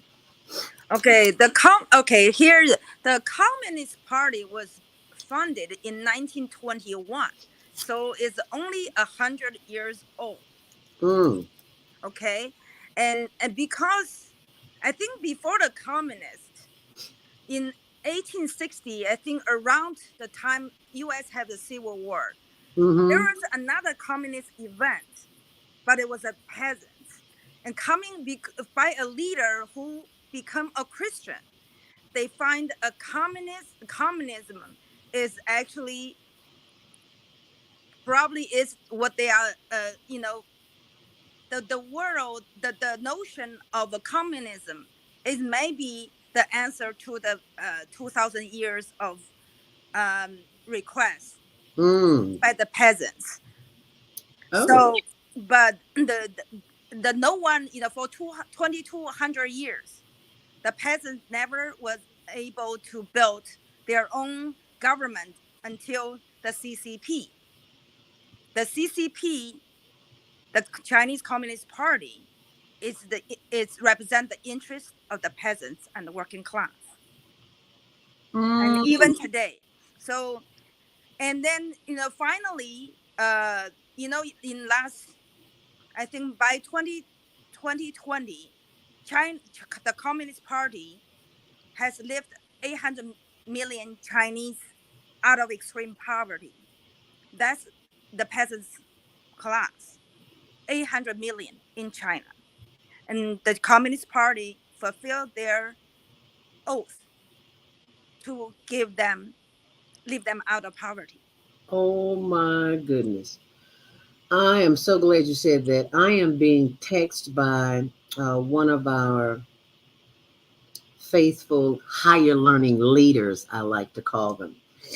And that is Baba Kwame Sunhorse from Georgia, who does extensive research, and he has shared with me some information I've got to pull up on the screen. But right now, we've got to take our last promo break, and we'll be right back. So stay close. Tell somebody to tune in so they can hear. What if you could live to be 120 years old and remain active, healthy, alert, and vibrant? Our bodies are made up of cells that are constantly rejuvenating. So if we take proper care of ourselves, we can literally defy aging. Join us every Tuesday from 7 a.m. to 9 a.m. Central Standard Time to learn about self-care from Disana Essentials on the Female Solution Blog Talk Radio Show. Learn how to help your body and your cells feel rejuvenated each day through proper nutrition, sleep, frequency medicine, and many unconventional methods of self-care. I'm Jody Susan. Join me and my amazing guests by calling in at 515-605-9325 and press 1 to speak. We'll help you achieve a breakthrough in your health today. Hi, I'm Naima Latif, executive producer of the Female Solution Global Radio TV show. We are a part of the online network of Associated Internet Radio hosts, On Air. On Air empowers you with transformative news and interactive radio TV shows. This is such a wonderful time to be alive and to see our human family coming together as one community as a result of that powerful tool, the internet. We can now talk directly to each other all over the world. There's no need for conflict or misunderstanding. There's no need for violence to solve our differences. We can talk to each other face to face until we reach an agreement. On Air offers a fantastic global guide to communicators from all over the world who are using their internet platforms to inspire us to strive to be our best selves in order to become the kind, compassionate, loving people we were all born to be. Once we do that, we'll see planet Earth transformed into a place of peace. Subscribe to the recommended YouTube channels, Facebook pages, and podcasts created by these Voices of Enlightenment. On Air provides daily news briefs and a weekly magazine to keep you abreast of events and opportunities. On Air news affiliates in television, radio, and print share information, insights, and interviews with notable personalities. Go to OnAirEverywhere.com for a daily dose of uplifting news. We're on air everywhere, online all the time. Do you worry about finances, family, health, jobs, relationships? Are you in pain? Do you feel stuck? If you answer yes to any of these questions, that's what's available. Don't worry, you're not alone. It's part of the human process. You only feel this way because you haven't mastered the voices in your head. No hype, just down to earth, solid, resolute tools and techniques that you can practice daily. It's real food for the soul. Whether you want to learn how not to worry about anything, reverse type 2 diabetes, reduce your blood, promote your products or flavors, or just make extra money. Take advantage of the deal of the day. Go to ZeldaSpeaks.com or call 212-409-6619. Use the promo code for female solution and get free shipping. That's ZeldaSpeaks.com or 312-409-6619. Stop worrying today. Visit ZeldaSpeaks.com.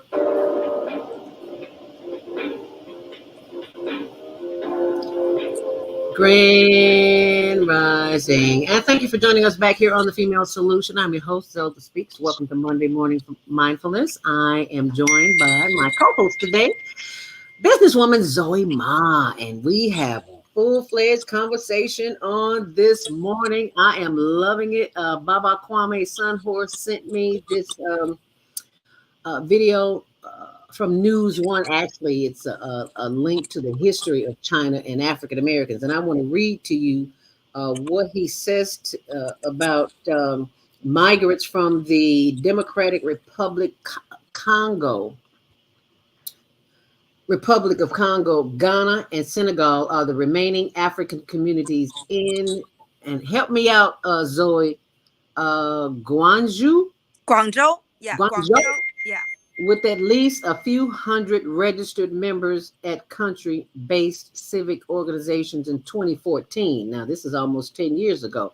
By 2020, there were an estimated of 500,000 Africans living in China. That's over 500,000, with the majority of them residing in Guangzhou. Yeah, there is an African village in Guangzhou. Wow. And I did not know this. See, that's why I love this show, because I learn more than I share. I'm always learning something. I love that. And I look at these people. Now, are these the kind of people that were referred to as peasants? Yes. Because of their lack of wealth? Well, in China, only I think this is the way it looked like. They are that's the basically Qing Dynasty.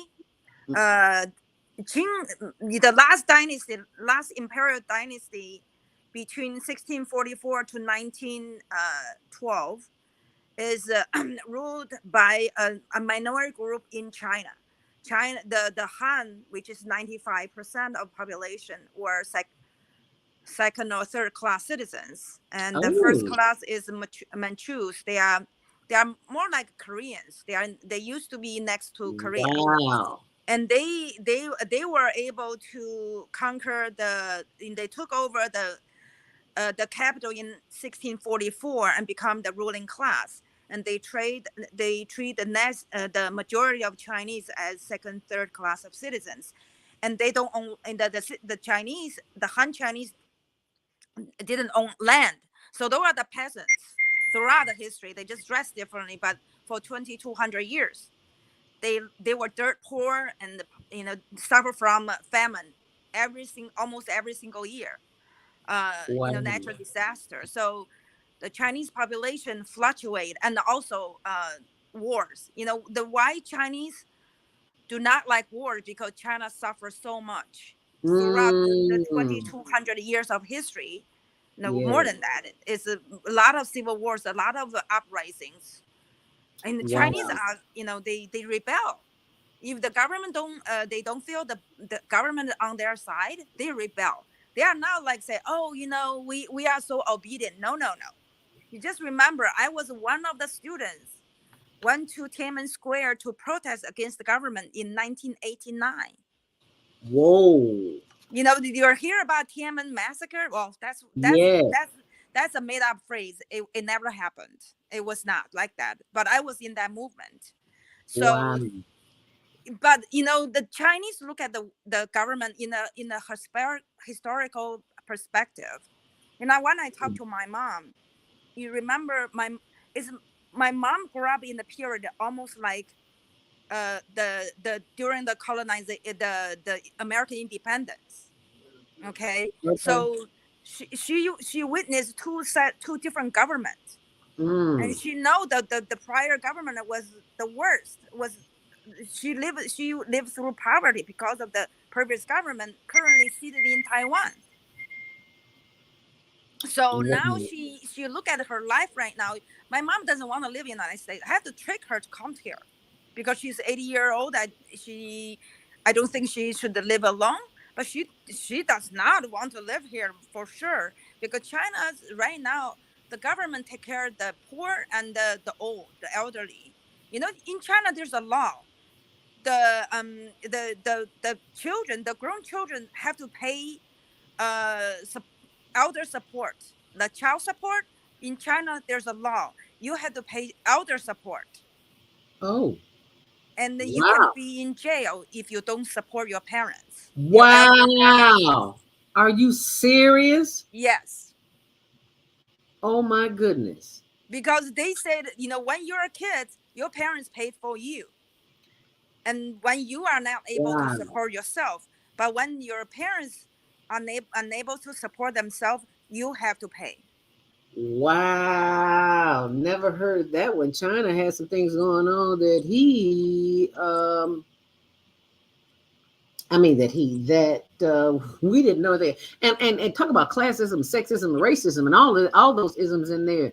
That's the way it should be. But let me go back to just a moment, the history of China. I'm looking at these two women, and they look Black and they look Chinese. And what you just said, the first recorded presence of Black people in China dates back to the Tang Dynasty, which you just said, 618 to 907 AD, according to Black Pass. During this time, the Silk Road was a major trade route that connected China to the rest of the world. It was throughout this route that the first Black people, known as the foreign Blacks, arrived in China. And these foreigners came from regions of East Africa like Ethiopia, Somalia, and were mainly merchants and slaves. I'm going to post this information on my blog on ZeldaSpeaks.wordpress.com. So, because there's a lot of information that we need to know about that will help us. Yeah, Blacks in history in China, the history of China's first Black happiness. You need to know about that. So I'm going to post that, so you need not fear if it's not up there on the screen long enough with you. I mean, I'm not surprised if there's, I haven't heard about that, but I'm not surprised because the Silk Road connect China to through Europe and Central Asia and Eastern Africa. I'm not surprised.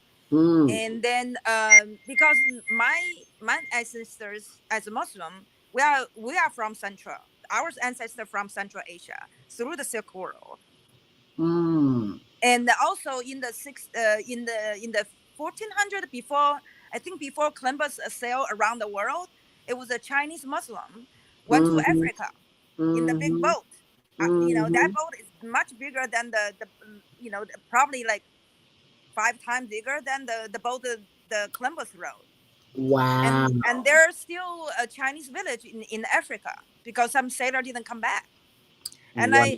And then I saw the YouTube the other day. There are also some sailors were in South America because because China was more for trade. When Columbus they brought colonization, China just went over to trade and come back because Chinese culture. There's a phrase, peace is more as good as gold. Because China's went through so many wars internally, so Chinese people do not want wars. They do not conflict. Yeah, that makes sense to me. Excuse me. For those who want, Soul Purpose Healing says, how does Zoe look at the relationship that Biden seems to have with CCP that suggests that he's being controlled by them? You mean Biden? Yeah, is that the CCP? Is that the Communist Party? The China Communist Party? Okay. Well, just thinking about, the CCP represent the interests of peasants and workers. Like I said, China and the US are on parallel universe. The US can have its own version of capitalism where you see people, the homeless, and in China you cannot. There's almost no homeless in China. Really? Yeah, I sent you another clip. It was a British guy went to Xinjiang, and then he went to the subway, and there's a underpass, and he said if this were in America, in Britain, you will see the homeless camp out in underpass, but in China you don't see that. Does it exist? Barely. Wow, because because China is a socialist country. You help the poor and the needy. Yes. And I think it's the narrative. The Biden is to me it's a form of white supremacy. This is on international stage. The funny thing is, I think there's like the I'm sorry, I have to call the white people because personally I did business in Wisconsin. I was discriminated as a people of color. I have sued the state of Wisconsin. Wow. The reason I come back to Chicago, I want to work with this because I feel the pain when I was in Wisconsin. Wow. I felt because I was mistreated. They sabotage my business. They made up things and they lie. I have to have it through the court because I know I cannot fight with you, but I want to put the record in court that you discriminate my business, you sabotage my business as a white government official because they feel like we don't have to help you. Wow. Okay, so that to me, I feel the white supremacy. Yeah. When I was doing business in Wisconsin. Wow. And I can see what's going on in the international stage. The way treat China is a form of white supremacy. You cannot be better than me. You cannot be at the same level as me. Amen. You know, so I voted for Biden in 2020. I regret it big time. Ooh, I'm sorry. I think a lot of people are regretting it because they see that he's just a robot. He's not making any decisions. Those decisions were already made. He's just following them out. No, he represents that kind of a group. He's one of them. He make decision. The Mm, people he surround him is handpicked by himself. well, I uh, think because there's a certain group. This is part of the Clinton administration too. yes. So he grouped those people. Well, He select them. well, let me say this. He is the chosen face Of those people. of the people who think like that. Yes. He is not in control. Just like I really learned that when Obama was president. He is not in control. He is a face for the corporations that run this country and the world. Go ahead. Who is the vice president of Obama? That was who was it? I don't even remember. Was it Biden? Of course. It was Biden. Yeah. Yeah. So They're that's why. continuing that same reign. Exactly. Yes. So I mean, when Obama was not controlled because he's not white. Right. You know, I'm sorry. And then but I think Obama resists as much as possible, but he couldn't do. He gave much. the appearance. Yeah. But because I feel he was under their rule too. Corporations run America, period. That's just how it is, whether we like it or admit it or even acknowledge it or even know of it. That's just how things are. So what I see how Biden is doing to China is how I feel when I was doing business in Wisconsin, that I did not deserve to be doing business there, and then they sabotage you to the point your business collapse. Oh yeah. Mm-hmm. So it's to me it's my personal experience. Right. Viata from Soul Purpose Healing says, I went to college in Wisconsin for 4 years, and yes, there was lots of ignorance about cultural differences. She also says, bravo for the parent support law. Why don't we have that here in the U.S.? And what can we do about it to make that happen? That's my question. I think send a petition. You know, I think it's in U.S. You go through it goes right to the Congress people. You know, I think it's fair.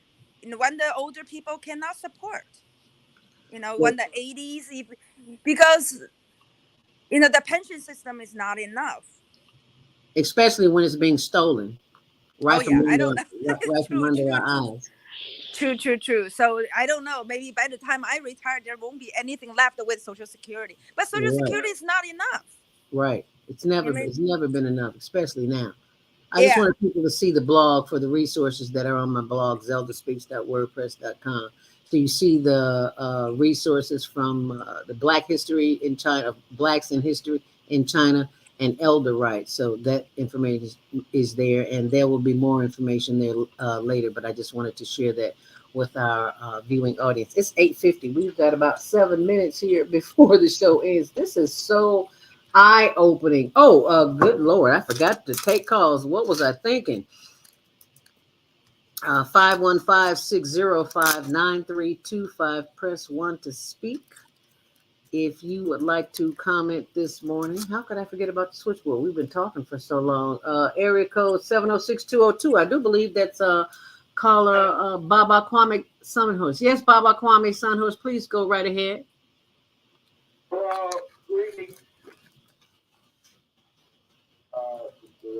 Zelda, and greetings to your guests. It's very important that we have someone sharing the culture difference. And there was a great historian, Roko Rashidi, did a lot of historical work about the blacks in China, even the part of, establishing through the DNA that they even had Chinese scientists have proven that some of the first in China were African.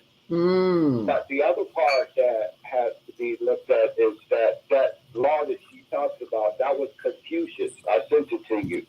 2,500 years ago, he created this in saying that taking care of the parents. Yeah, it's called lao lao you take care of the old, you take care of the young. So, but I also want to mention that I don't know if I mentioned before about the Africans in China. My first direct contact with Africans is when I was in college. My the university next door had hosting foreign students from Africa on Chinese scholarships. Yes. So, okay. So that's, I went to, it was 1987. I was babysitting for American teacher who were a student, who were a teacher at the university, and her boyfriend is from Tanzania. Right, because they all live in the same compound. So the African students, foreign student, was treated as guests and give a very it's VIP class in China. And then just thinking about, and that caused kind of grievances among the Chinese students like us, because in our dorm we have when I was in college, there was 8 girls in one dorm room with bunk bed and then public toilet. You just like a whole row is like a dormitory. The bathroom is at the end of the hall of like 10-20 rooms share one bathroom, one big open stall bathroom, and public bathhouse. But the African students, they live in a condominium type of. They have their own private bath and private shower, and they are on Chinese scholarship, government scholarship. I think it's agreement between China and Africa. Day back in 19. I just looked it up, 1955. But I think Chairman Mao, the reason this version of peasant uprising was successful because of Chairman Mao. He was brilliant because, see, when China, the Beijing government did not have the UN seats until 1971, because the UN seat was China was a founding member, but that China was not the China today. That China was the government seated in Taiwan. So they hold the seat between 1945 to 1971. Who helped the Beijing government got the seat? The African nation. So China for a long time always tried to build relationship with Africa. In the end, the Africans, the Latin Americans, and the Southeast Asians, especially the votes from Africa, was the pivotal to switch the seas from, within the China, they all called China, but whether it's the Beijing government or Taiwan government. Now, I'm going to share with you what I thought was very surprising. The first time I went to the motherland, I think it was 1996, and I go and stay in this resort. I don't remember the name of it. Somebody arranged it. I didn't know where I was going. I'd never left the country. And I get to, in the evening, I get there, and I see all these Chinese people. And I was like, am I in Africa or am I in China? And it was explained to me that the resort that we were living in, staying in, was owned by the Chinese. I'm like, how can that possibly be? We're in Africa. How can that possibly be? It did not make sense to me. But as I live and continue to live and grow and to learn about trade and doing business in China, now I understand. Chinese saw an opportunity in Africa and they went for it. Yeah. And there are a lot of people, settled. If they cannot survive in China, they feel like they can survive and do well in Africa. So that's why a lot of people, Chinese, move to Africa. They feel the life in Africa is better than the life in China. Right. Because they see, that's the same thing. Those Chinese, many of them are not necessarily well educated, but they move Africa. They learn the language and they make a better life for themselves. And their parents. That's why I feel I encourage you, people, just go out of your comfort zone. And, Chinese people are very peaceful. And teach the children early about supporting their parents later. That's what Soul Purpose Healing says. Anyone living on Social Security alone has to lower or change their standard of living because Social Security is not enough. Go right ahead, Baba Kwame Sunhorse. The question I was to ask her, because when I was in Vietnam in '69 and '70, we took R&R and we would go to Hong Kong, and that was when it was still controlled by the British. Does Britain still control Hong Kong, or has it gone back to the CCP? Does British still control Hong Kong, or has it gone back to the CCP? It's in '97. Hong Kong went back to China. Because the Chinese government in Taiwan was not powerful enough to negotiate. Because Hong Kong could go either way, but the Chinese government in Taiwan did not. They were not strong enough because the British didn't want to give it back. And then the Deng Xiaoping at the time said, if you don't give us back Hong Kong, we will send troops there. Gotcha. So they have no choice to give it back. They had no choice but to give it back. Does that answer your question, Baba Kwame Sunhorse? Does that answer your question? Yes, because that was like the movie Sand Medals with Steve McQueen with the Boxer Rebellion in China when the British the Americans were sent out of China.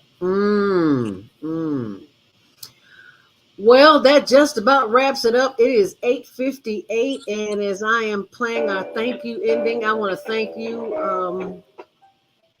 Zoe Ma, for sharing your expertise on why you need to learn Chinese. This is very informational. Why you need to learn to speak Chinese. And the after show begins in just a few minutes. I'll be bringing on our executive director. Will you be able to stay for the after show, Zoe, or do you have to go?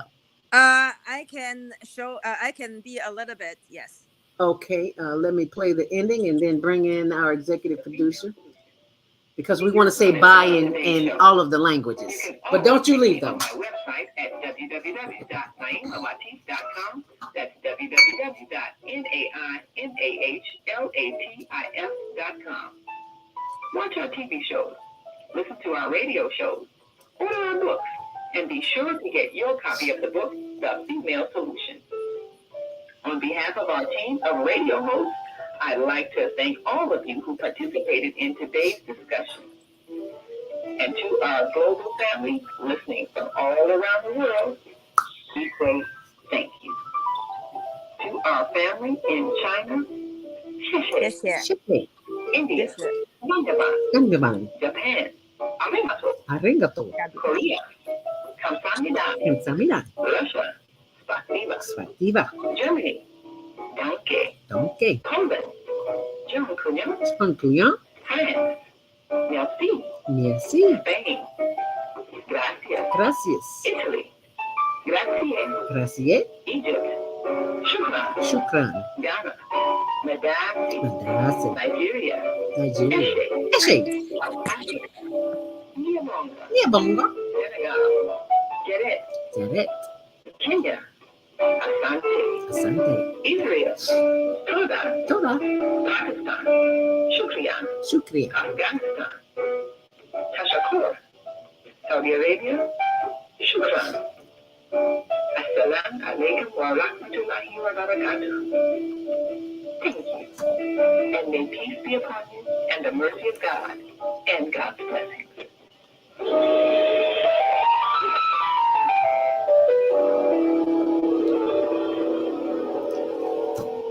And now it is time for the after show, and I welcome our executive producer, Naima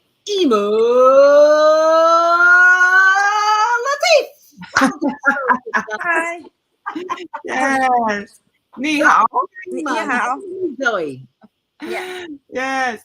You know, I listened to the conversation about communist China and realized that we in America have been so inundated with propaganda against the communist system to the point where people are afraid to even say the word communism. Yes. And when Paul Robeson, that great entertainer, statesman, activist, traveled abroad, when he went to Russia and saw that the system of communism alleviated so many social problems, and was advocating that we change our capitalist way of organizing resources and consider communism. Oh, he was blasted, he was blackballed, he was persecuted by the government, because this government is afraid of communism, because it does ensure some type of equality and making sure that everyone's basic needs are met. That's the human way to look at how to organize your resources, not the greed way. Well, you get all you can and you snatch from everybody else and you try to hold you get yours. Yes. I think that, I'll take yours to get more from me. Yeah, I think I subscribe. It's called the Institute of Christian Socialism. So I just forward that because I'm become a member, because I think the act is said we have defend the as a Christians we have defend the rights of the poor and needy. It's that's what's mandated by God, by Jesus Christ. It's not something we made it up. If we believe we are Christians, then we should follow what the God wants us to do, right? Right. To share. And I think, and that's, I feel, after I become a Christian, I actually understand what I should do now, because, and then for me, for me to do what I do now, I feel that's what's calling for me. To help I was just those helping in need.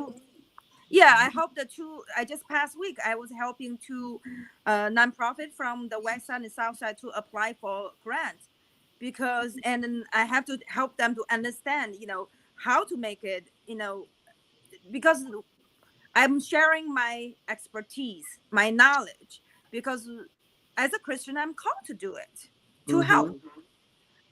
Otherwise, I don't understand why, I'm a more like accidental American, because I didn't want to come to America. I didn't want to come. I just, I told my mom, it pains me for many things, but I think that's because God made me to come.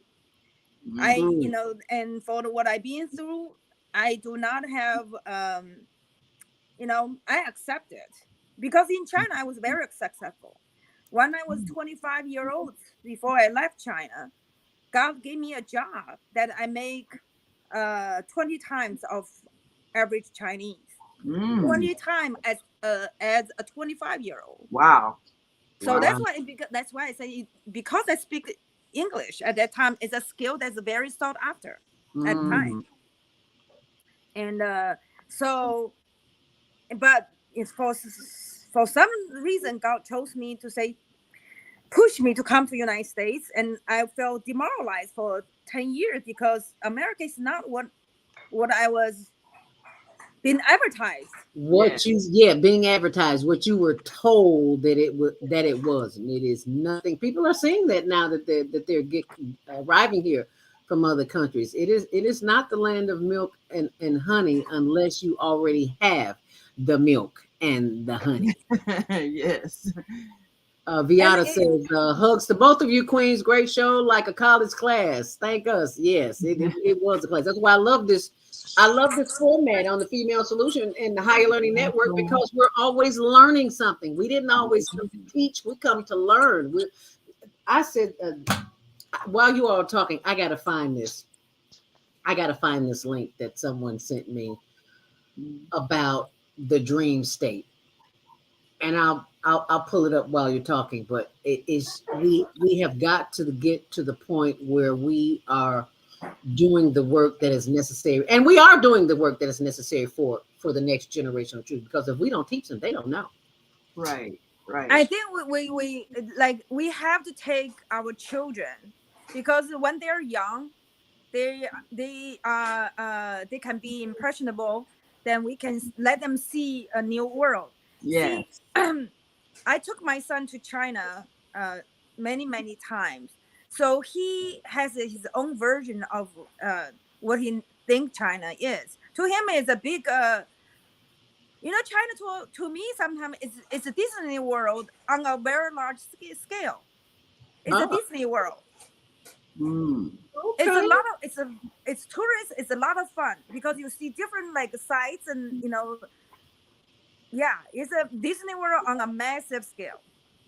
I like that, Disney World on a massive scale. Okay. Yeah, it's a food and then culture events and like my son loves massage. You can go massage everywhere.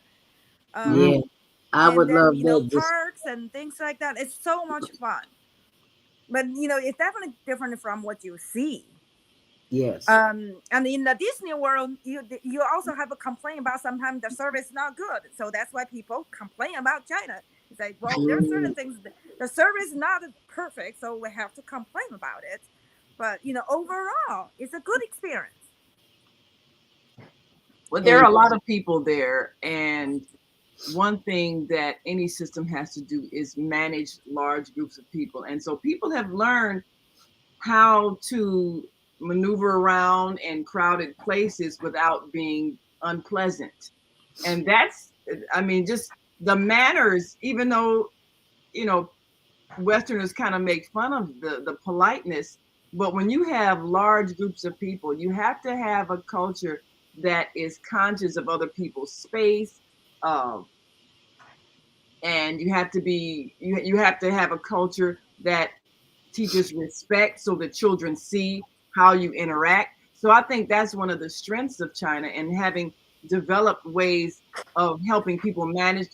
I rode on crowded public transportation. Everybody was respectful. People minded their own business. You didn't have fights break out. Here, one of the biggest issues that has come up is safety on public transportation, because you have so many people doing things that affect everybody. I mean, if somebody gets on a crowded train and starts a fight, everybody's day is ruined because you don't know, somebody's gonna get killed. You can't, you need to rush off. That atmosphere, that vibe is not there in China. You can be in a crowd and feel comfortable that nothing crazy is going to happen. Everybody's self-managed. At least, I mean, I'm sure there are things that happen because we're human beings, but when you have masses of people that have to move from place to place and have to interact, have to, be in the public places, shopping centers, everybody has to have been taught a level of respect for others in order for it not to be chaos all the time. And I think that's one of the strengths of China, that because it's so highly populated, you have to have a system where you make sure you don't always have conflict. Yeah, so I think that's what the Confucius is about order. Yes. So you actually learn to see your place and how to compromise. And so Chinese culture, unless you come to the point that it's about survival, the rest is just compromise. Yes. So here is the video is, so they talk about it. If you go down Twitter, so many people will talk about Xinjiang genocide, and this is where it's taking place, the place of the genocide, the ground zero of genocide. That's where he is, and the guy next, the three guys next to him, is the people supposed to subject to genocide, but they are living happy after. And this is the subway he was talking about. You walk through the underpass. This is in Xinjiang, and he said there's there's nobody, no littering, no homeless camp around. Wow. That is one thing that I noticed the brief time I was in China. You don't see litter on the streets, and you don't see a bunch of garbage cans. That's something like, okay, there's no trash and there's no trash cans. So obviously people either, keep their trash with them until they take it home, until they get home or whatever, but you just didn't see it everywhere. No. They now they are, but the thing is China hire an army of people mostly to clean up. Seniors to Yeah. clean. Like they're in the 50s, that's the I would say the entry jobs, like Mhm. people they just keep people employed. And that makes sense. I mean, just think if we did that here. Because there are so many homeless people and so many unemployed people and so much trash. Mhm. Why can't we just put the two together and have the people who need jobs and are homeless pick up the trash? They Right. earn money Right. and the streets are clean. And it's just I think government leadership has to have the objective of how do we make sure everyone's needs are met and all the jobs that need to be done in the society get done. That's what it means to govern. That's what a governmental body's supposed to do. But here Here, I think the the intention government is is not not, right. just like the elections. I feel they take the government as a courtroom. Yes. So they just Mm. try to say, I'm right, you're wrong.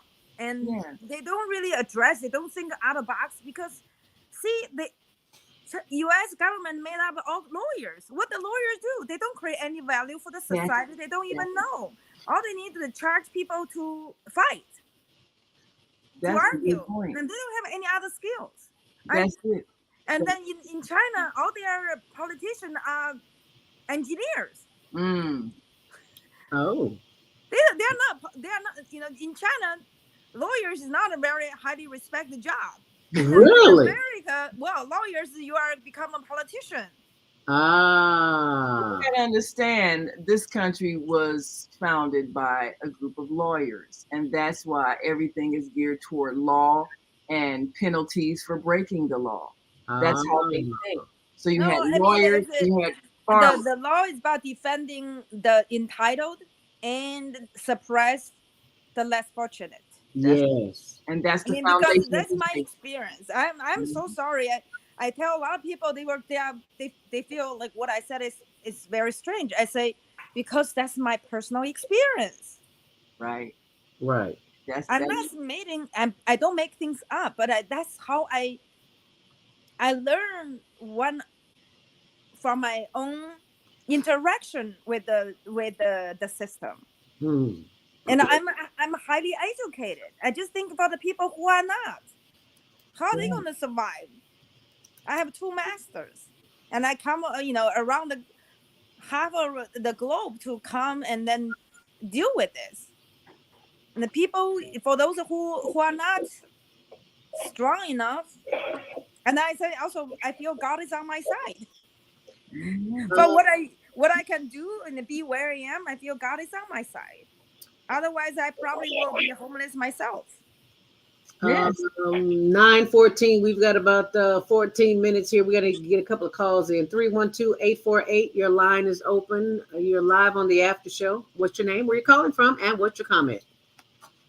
312-848.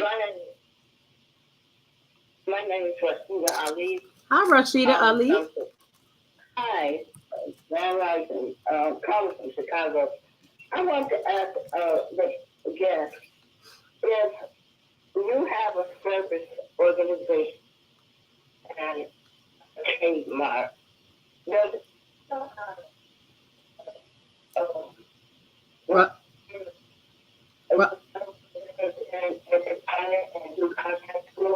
Rashida, we can't hear you. You must be moving. You need to get somewhere stationary because we can't hear you. Yeah, much better. Yes. Okay, I want to know if your guest has the knowledge of how to register your service for contractual services in China with a trademark. Can you repeat? I think I got how to connect service in China. Is that what is the question about? Yes. I think she was talking about do you have an organization that helps people contract work in China, something like that. I think. You mean is it doing trade or what kind of services or study or learning? What kind of service, Rashida? We do contractual services and marketing products, and we do training services and business development for the trainees, work for hire, in other words.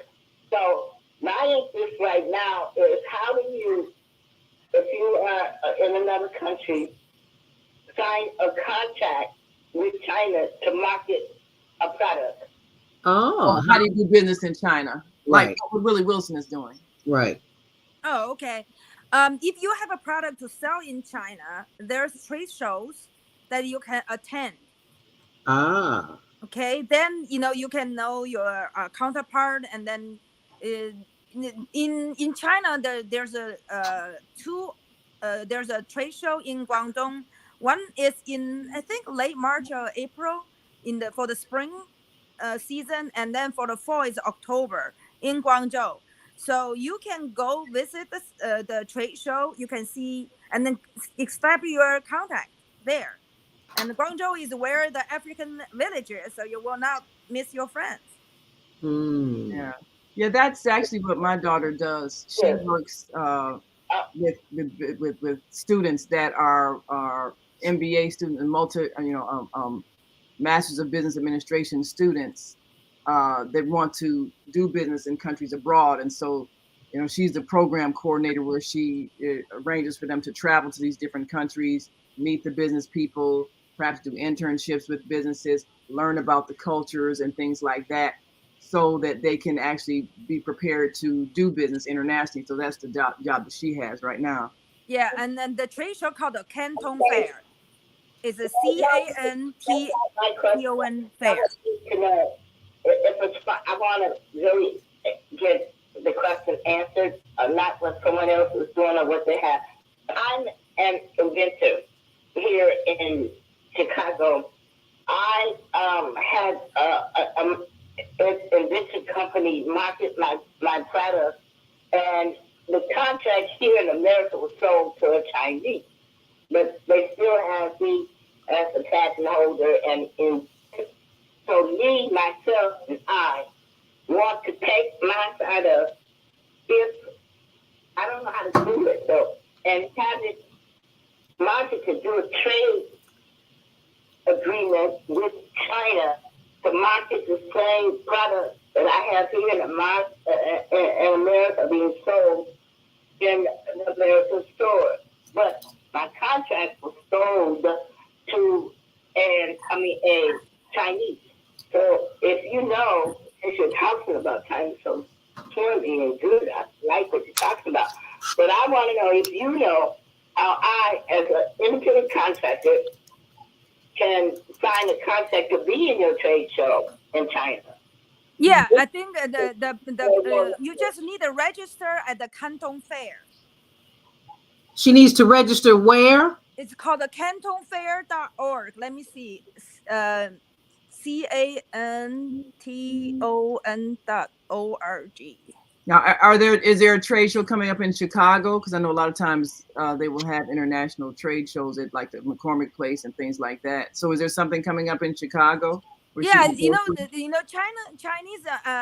trade business always come to shows, the major trade shows in the United States. So you can you will see you can see that you will be meeting some trade show. They will show their product. But if you go to China, let me see the Canton Fair, because last year, I'm pulling it up on the screen right now. I found it. The Canton, CANTON, Canton. Yeah, Canton Fair. Saturday, April 15th through May 5th, 2023 of this year. You see that there, Rashida? It's going on. It's the 133rd China Import and Export Fair. Where's it being held at? It's in Guangzhou. In Guangzhou. So can a person participate online if they can't, since they can't travel there? Yeah, you can travel there. You can get the. Can they participate online? Like if they can't physically. Last year it was online, but this year I'm not so sure. You have to look it up. Last year was online because China was not open. Yeah, it's at a venue. It's at a venue. Yeah. It's at a, let me close it. It's at a Because I venue. understand that China's still not quite open because of COVID. So No, it's open. it China is is totally open completely now. open. Oh, China okay. It's is in completely open. Guangzhou, China, this year. Guangzhou, yeah. Guangzhou, China. It's Yeah, always the Guangzhou. same place. It's always in the same place for 60 years. Ooh, Mm-hmm. wow. It's 133rd. That means twice a year. You're talking about 65 years. So what you can do is travel to Hong Kong and then take a train from Hong Kong to Guangzhou. Yeah, The ticket is cheaper. so as of right now, it's not available online. It is the trade show is available only for those who are In going there. person. Right. Okay. It's the It's April 15th. It's April 15th to the 19th. It says April. Yeah, I forgot. Yeah, April 15th through the 19th in China. Phase 1, phase 2, and phase 3. Oh, it has different phases. It's huge. Followed from April 15th to the 19th, electronics and home appliances, lighting, vehicles, accessories. Phase 2, April 23rd to the 27th, daily consumer goods, gifts, and home decorations. And phase 3 from May 1st to the 5th on display with textile and clothing, footwear, office luggage, and leisure products, medicine, and healthcare, and food. So which one of these would she be interested in? Phase 1, 2, or 3? I don't know what kind of product she is marketing. What kind of product do you have, Rashida? I have chicken skin. It's called Ali chicken snack. Oh, so it's a food. As a tin box of contact. There's it's a chicken crackling, but Kim brought the contact, and now they're marketing in. I know in our community they're marketing in Indiana. Okay. Well, there you have it. Canton Fair, Canton, and of course I will put that information on our blog on ZeldaSpeaks.wordpress.com. So if you have I'm putting it on there now. So thank you for your call, Rashida. If you have any questions, you can always email me, Zelda@higherlearningnetwork.org, and I can forward you any other. But go to the blog. Yeah, the information will be there. Yeah, I think, and this is the entry to China market. If you have a product you want to sell, join. Come to attend this trade show. That's your ticket to China market. And if you want to do business in China, here's the link. Or you want, and vice versa. If you want to import product from China to the U.S. market, that's also a place for you to go to see what the product you can sell. There's many things that that I think will be great for the U.S. market. I saw on the Chinese, not YouTube, Chinese TikTok type thing. They even have glass, the window glass, which is a solar panel. Yeah. A lot of solar companies are getting their panels manufactured in China. Yeah, but the thing is, the glass on your window can be solar. It can generate electricity for you. Just regular window. That's an opportunity. Yeah. And then like street lamp. Okay, in your yard, I saw there's something you can just attach to your wall. It's solar panel. There's so many things that the business minded person can go to China and pick some product and sell here. Because if you go to China, pick up yourself, the price is cheaper because there's no middleman. Yes. If you already get it here, someone sell and you buy as a wholesale, then they have to make some money. And they're selling in retail, markup. Yeah, so that's what I say. So everybody can be their own Amazon. Yeah. Just go to China. Yeah. And then most people there speak English, so you don't need a higher interpreter. Most of people there speak English, But Yeah. to build, strengthen your relationship with your client, learn some Chinese goes a long way. Yes. Yes.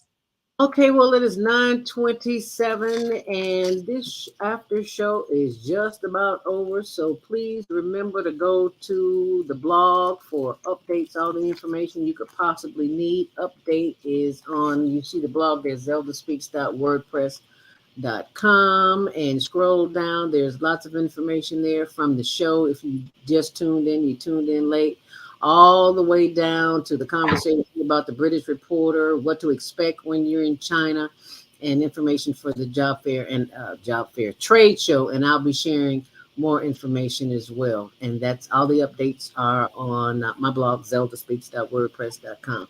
Final closing thought, Baba Kwame Sunhorse, your line is still open.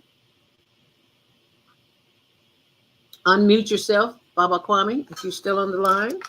Yes, and it's very important what she's sharing, because looking at what China is supposed to be becoming the mic, and we're calling that made in China, because basically most consumer items, Wally World especially, is made in China. And if we can get in on the ground floor, more so, and being able to do what she says, cut out the middleman and be your own Amazon. Yes, sir. That would create, that generational wealth. A different kind of wealth. Yes, sir.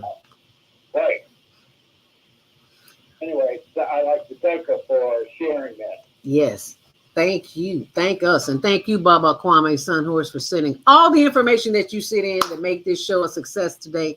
And thank for you, for those who are watching. Be sure and send us your children ages 13 through 19 this Saturday from 12 until 1 p.m. It's the 2023 March Global Virtual Teen Talent Contest. Youth between 13 and 19 can send in their information. That information is already on my blog too, ZeldaSpeaks.wordpress.com. And I want you to be sure and tune in tomorrow morning for Self Care with Jody Susan. And on Wednesday, what can we expect, Naima? Well, of course, this coming Wednesday is our men-only discussion, and men will be talking about economics. And we've got some really good insight today on global economics, and perhaps how people can get out of their comfort zone and think of reaching out and doing global business. So they'll be talking about that this Wednesday. That's a great topic. Yeah. Okay. And Thursday?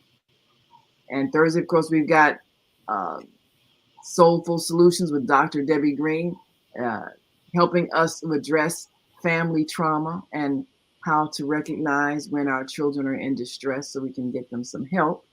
So we're looking forward to that. And then, of course, we know we've got Friday Health and Wellbeing with Viata. Looking for some more great health tips on Friday. So stay tuned. All righty. And the closing note, Zoe Ma? Well, thank you so much. I'm so glad to be able to talk to you and your audience. I hope people can find a way to, go out of their comfort zone and find the resources to empower themselves. Well, I think you just gave us for a better future. I think you just gave us plenty of information that will help us continue to empower ourselves. Ladies and gentlemen, thank you. And thank us for Zoe Ma, businesswoman, international businesswoman. So thank you. Look forward to having you on again, Zoe. We always learn so much when you come on. That's what this is about, the global experience. So thank you so very much. Thank you, our listeners. Thank you for having me. Thank you, my dear. Thank you, my sister. Thank you. Thank you, sister. Yes. Thank you. Say it again, Naima. 谢谢. 谢谢. 谢谢. 谢谢. 谢谢. And on that note, let me share with you what you can expect to experience the rest of the week right here on the Female Solution. The Female Solution Global Radio TV Show invites you to an invigorating conversation with our team of hosts Monday through Friday, 7 a.m. to 9 a.m. Central Time. Start your week with Monday Morning Mindfulness with ZeldaSpeaks. Tuesdays, Self-Care with Jody Susan. Wednesdays, Repairing Broken Families with Naima Latif and co-host Kareem Hamid. Thursdays, Soulful Solutions with Dr. Debbie Green. And Fridays, Health and Wellbeing with Beata. Saturdays, tune in 12 noon to 2 p.m. Central Time. First Saturday, Success Strategies with Jana. Second Saturday, Wendy Williams Esquire on relationships. Third Saturday, Move Around with Deborah. And fourth Saturday, Wisdom with Mama D. Join us Sundays, 7 p.m. to 9 p.m. Central Time for Soul Purpose Healing with Beata. Call in and comment 515-605-9325. Press 1 to speak to the host and be a part of the solution. Are you stressed out? Are you ready to learn some quick techniques on how to de-stress immediately? Then book your free 30-minute consultation with ZeldaSpeaks, the Mindfulness Stress Relief Coach, at higherlearningnetwork.org. Thanks for sharing.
Grand Rising, and thank you so much for joining me. I'm your host, ZeldaSpeaks, the stressologist.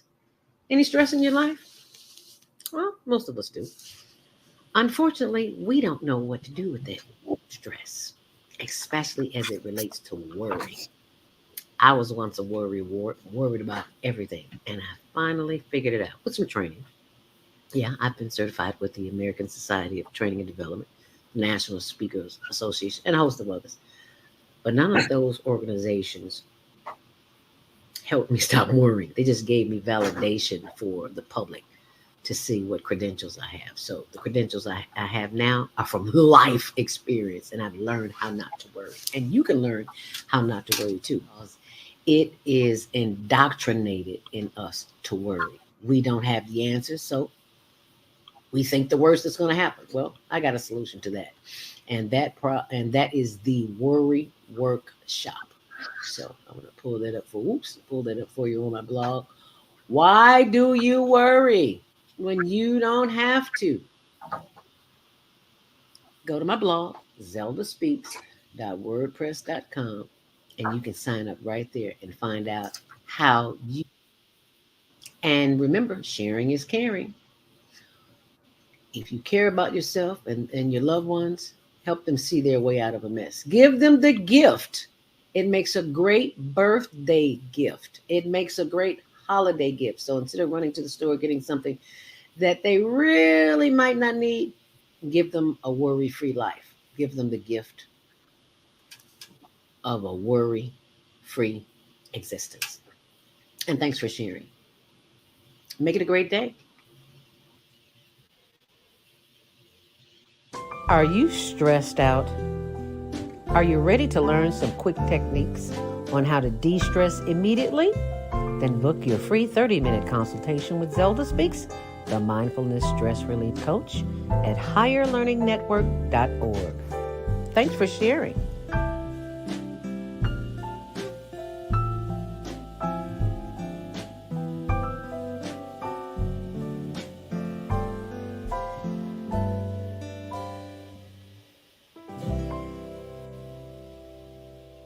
Are you stressed out? Are you ready to learn some quick techniques on how to de-stress immediately? Then book your free 30-minute consultation with ZeldaSpeaks, the Mindfulness Stress Relief Coach, at higherlearningnetwork.org. Thanks for sharing.